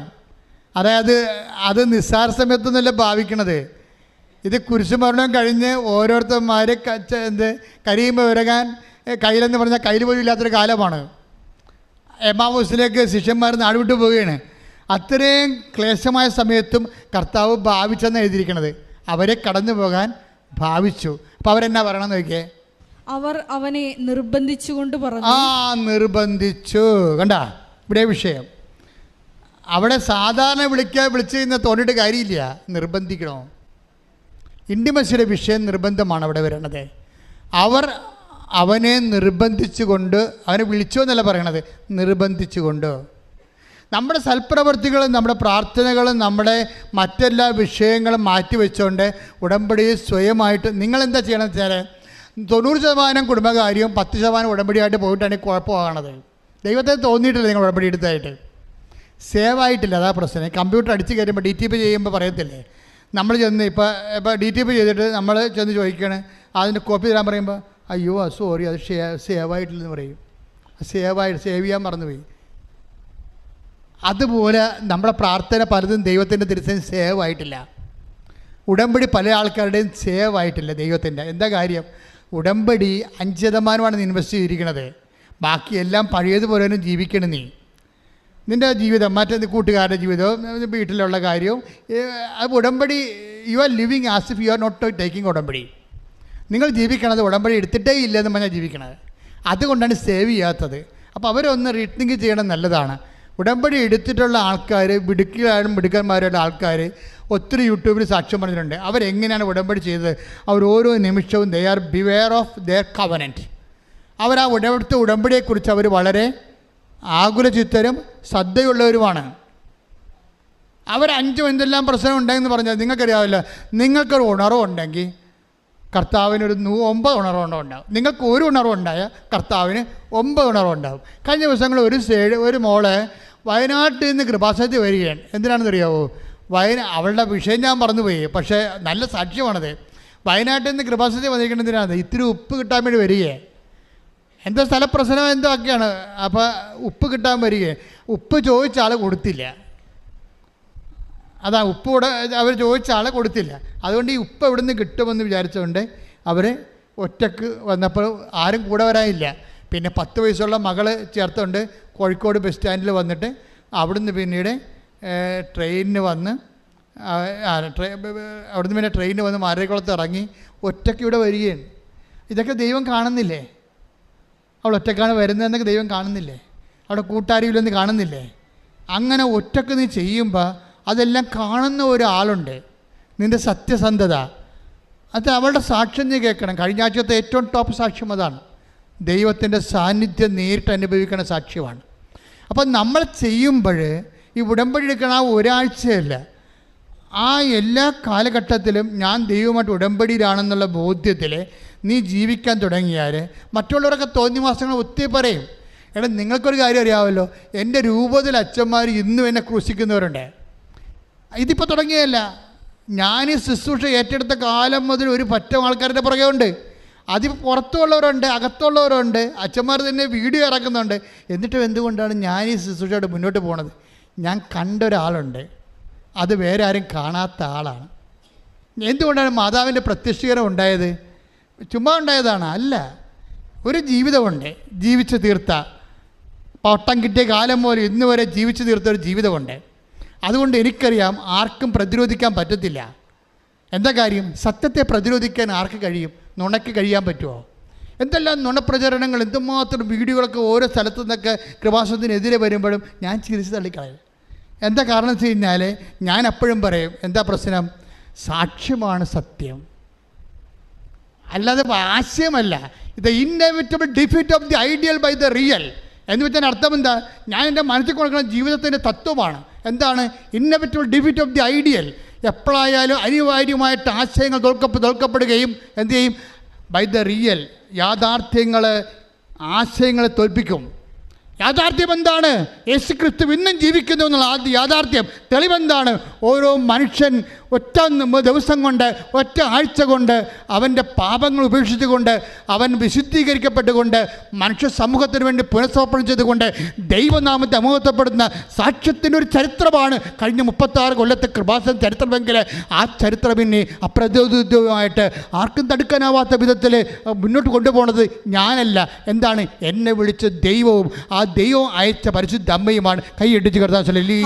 Hallelujah, hallelujah. യേശുവേ ആരാധന. യേശുവേ നാളിതുവരെ ഞങ്ങളെ കൈപിടിച്ച് നടത്തിയതിന്, കൂടെ നിന്നതിന് നന്ദി പറയുന്നു. ഹല്ലേലൂയ.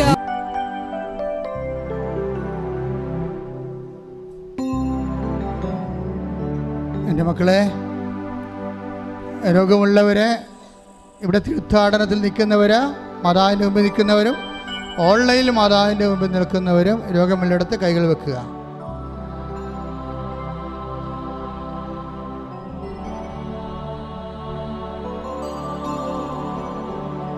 അച്ഛൻ കൈവർത്തി യേശുനാമത്തിൽ പ്രാർത്ഥിക്കുമ്പോൾ അപ്പാ ഈശോയെ നാമത്തെ മഹത്വപ്പെടുത്തുകയും അമ്മ മധ്യസ്ഥം വഹിക്കുകയും വിശുദ്ധ രക്തസാക്ഷികളെ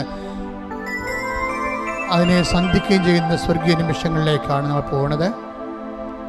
അച്ഛൻ പ്രാർത്ഥിക്കുമ്പോഴൊക്കെ മക്കൾ സ്തുതിച്ചുകൊണ്ടിരിക്കട്ടെ സന്തോഷത്തോടെ. ഇപ്പോഴും അടിപ്പണ്ട പോലെ വൈദാഘാതം പോലെ ദൈവിക ശക്തി നിങ്ങളിലേക്ക് ആവശ്യിക്കുന്ന സമയമാണ്. കർത്താവേ, നിൻ്റെ വിശുദ്ധ പൗരോഹിത്യത്തെ മഹത്വപ്പെടുത്തണമേ കർത്താവേ. കർത്താവേ, സഭയിലുള്ള സാന്നിധ്യം പ്രകടമാക്കണമേ കർത്താവേ.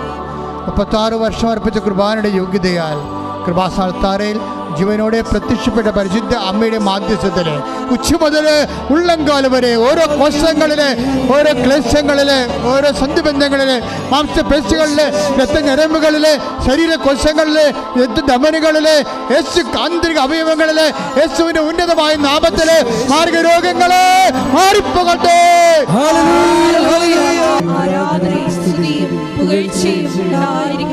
എൻ്റെ മക്കളെ, കൈ നെഞ്ചത്ത് വെച്ചുകൊണ്ട് കണ്ണടച്ചുകൊണ്ട് കൈ നെഞ്ചത്ത് വെച്ചുകൊണ്ട് അൾത്താരയിൽ എഴുന്നള്ളിരിക്കുന്ന ഈശോയെ നോക്കിക്കൊണ്ട് പ്രാർത്ഥിക്കേണ്ട സമയമാണ്. അച്ഛൻ പ്രാർത്ഥിക്കാൻ പോകുന്ന വിഷയങ്ങൾ രോഗികളായി കിടപ്പിലായി പോയവരെ, അവരെ അടിപ്പിടർ പോലെ വൈദാഘാതം ദൈവികമായ ശക്തി അവരിലേക്ക് ആവശ്യിക്കുന്നതിന് വേണ്ടി പ്രാർത്ഥിക്കാൻ പോകുന്ന മക്കളില്ലാത്തവരെ, ഗർഭനാളികൾ ശ്വസിച്ചു പോയവരെ, ഗർഭം ഉണ്ടായിട്ട് അത് കട്ട് ചെയ്ത് കളഞ്ഞവര്, ബീജത്തിന് ഓട്ടമില്ലാത്തവര്, കൗണ്ടില്ലാത്തവര്, അവരെല്ലാം സമർപ്പിച്ച് പ്രാർത്ഥിക്കുന്ന സമയമാണ്. വിഷജന്തുക്കളെ കുത്തുകയോ ഒക്കെ ചെയ്തതിൻ്റെ പേരിൽ, രക്തത്തിൽ വിഷം കയറിയതിൻ്റെ പേരിൽ രോഗങ്ങൾ വിട്ടുമാറാത്തവര്, കർത്താവിൻ്റെ വിശുദ്ധമായ രക്തം അവരുടെ ശരീരത്തിലേക്ക് പ്രവഹിക്കുന്നതിന് വേണ്ടി പ്രാർത്ഥിക്കുന്ന സമയമാണ്. വാരിപ്പറ്റുകൾ സൂക്ഷിക്കുന്നവരെ, അസ്ഥി സൂക്ഷിക്കുന്നവരെ, അസ്ഥി ഉരുക്കമുള്ളവരെ, PCOD രോഗികൾ, അതുപോലെ RSS രോഗികൾ, കുടൽ രോഗികൾ, എല്ലാവർക്കും വേണ്ടി പ്രാർത്ഥന സമയമാണ്. കരൾ രോഗികൾ, ശ്വാസകോശ രോഗികൾ, കിഡ്നി രോഗികൾ, അതുപോലെ തന്നെ തൈറോയ്ഡ് രോഗികൾ, ബ്രെയിൻ അസുഖമുള്ളവർ, ഹൃദയത്തിൻ്റെ രോഗമുള്ളവർ, വെരിക്കോസിൻ്റെ അസുഖമുള്ളവർ എല്ലാവരെയും സ്തുതിക്കട്ടെ. ഹല്ലേലൂയ. കർത്താവേ, നിൻ്റെ ഉന്നതമായ നാമത്തിന് സ്വന്തം ചെയ്യുന്ന കർത്താവേ, നിൻ്റെ വിശുദ്ധ പൗരോഹിത്യത്തെ മഹത്വപ്പെടുക കർത്താവേ. സഭയിലുള്ള സാന്നിധ്യം പ്രകടമാക്കണം കർത്താവേ. അമ്മയെ പരിശുദ്ധമ്മ ദേവമാതാവേ, എല്ലാ മക്കൾക്ക് വേണ്ടി മധ്യസ്ഥം പ്രാർത്ഥിക്കണമേ.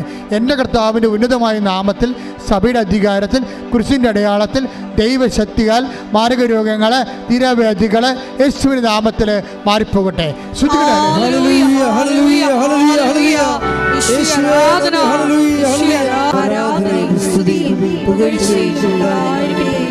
പ്രിയപ്പെട്ടവരെ, ഉടമ്പടി എടുത്തിരിക്കുന്ന മുഴുവൻ വിഷയങ്ങൾ പരിശുദ്ധ അമ്മയുടെ സാന്നിധ്യത്തിൽ ഈശോനെ ഏൽപ്പിക്കുന്ന സമയമാണ്. ഉടമ്പടി വിഷയങ്ങളെന്ന് പറയുമ്പോൾ ജോലിയില്ലാത്തവർ, വിസ പ്രോസസ്സിലിരിക്കുന്നവർ, ഓഫർ ലെറ്റർ വന്നിട്ട് പോകാൻ പറ്റാത്തവർ, സാമ്പത്തികമായിട്ട് ലോൺ കിട്ടാത്തവർ, വീട് വിൽക്കാനുള്ളവർ, സ്ഥലം വിൽക്കാനുള്ളവർ, വാങ്ങാനുള്ളവർ, വഴിയില്ലാത്തവർ, പഠനത്തിന് പ്രയാസമുള്ളവർ, പഠിക്കാൻ പറ്റാത്തവർ, പരീക്ഷ തോക്കുന്നവർ, വീണ്ടും പരീക്ഷ എഴുതാൻ പോകുന്നവർ, വിവാഹം ഒത്തുവരാത്തവർ, അവരെല്ലാവരും സമർപ്പിച്ച് പ്രാർത്ഥിക്കുന്ന സമയമാണ്.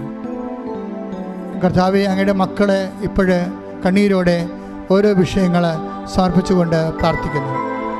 കർത്താവേ, നിൻ്റെ വിശുദ്ധ പൗരോഹിത്യത്തെ മഹത്വപ്പെടുത്തണം. കർത്താവേ, നിൻ്റെ തിരുമുറുപാട് നാണിപ്പെടുത്താവുന്ന വലതുകരം ഓരോ മക്കളുടെ വിഷയങ്ങളിൽ അങ്ങ് വയ്ക്കണമെന്ന് പ്രാർത്ഥിക്കുന്നു. എല്ലാ സ്ഥലങ്ങളും, വിട്ടുമാറാത്ത സ്ഥലങ്ങളിൽ കർത്താവിൻ്റെ വിശുദ്ധ രക്തം പ്രവഹിക്കട്ടെ എന്ന് പ്രാർത്ഥിക്കുന്നു. വിട്ടുമാറാത്ത വേദനകൾ, രോഗങ്ങൾ, അതുപോലെ തന്നെ നമ്മുടെ സ്വന്തം കഴിവ് കൊണ്ട് ഇനി ഈ വിഷയം പരിഹരിക്കാൻ പറ്റത്തില്ലെന്ന് തോന്നുന്ന വിവിധ വിഷയങ്ങൾ ഇപ്പോൾ പരിശുദ്ധ അമ്മയുടെ മാധ്യസ്ഥ ഈശോയ്ക്ക് സമർപ്പിക്കുന്നു. കർത്താവിൻ്റെ കരുണ മക്കളിലേക്ക് ചൊരിയട്ടെ. കർത്താവേ, എല്ലാ തരത്തിലും സ്ഥാവര ജംഗം വസ്തുക്കൾ നശിച്ചു പോയവർ, നഷ്ടപ്പെട്ടവർ, അന്യാധീനപ്പെട്ടവർ, കിട്ടാൻ നിവൃത്തിയില്ലാത്തവർ, കൊടുത്തു പോയിട്ട് കിട്ടാൻ നിവൃത്തിയില്ലാത്തവരെല്ലാം സമർപ്പിച്ച് പ്രാർത്ഥിക്കുന്നു കർത്താവ്.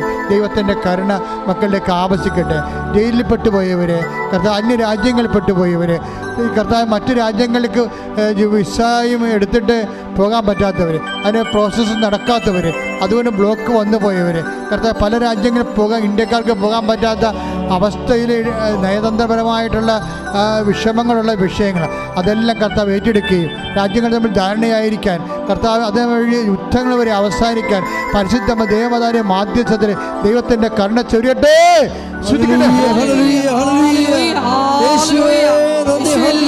ദുരിതങ്ങളെ ഏറ്റെടുക്കണമേ എന്ന് പ്രാർത്ഥിക്കുന്നു.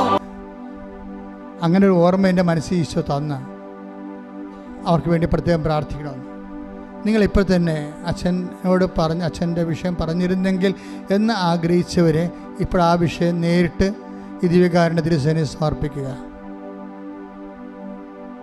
ആ വിഷയത്തിൻ്റെ മേലെ ദൈവിക തീരുമാനം, ആശീർവാദം ലഭിക്കാൻ പോവുകയാണ്. ഇപ്പോൾ ദിവ്യകൃപാനയുടെ ആശീർവാദം ലഭിക്കും.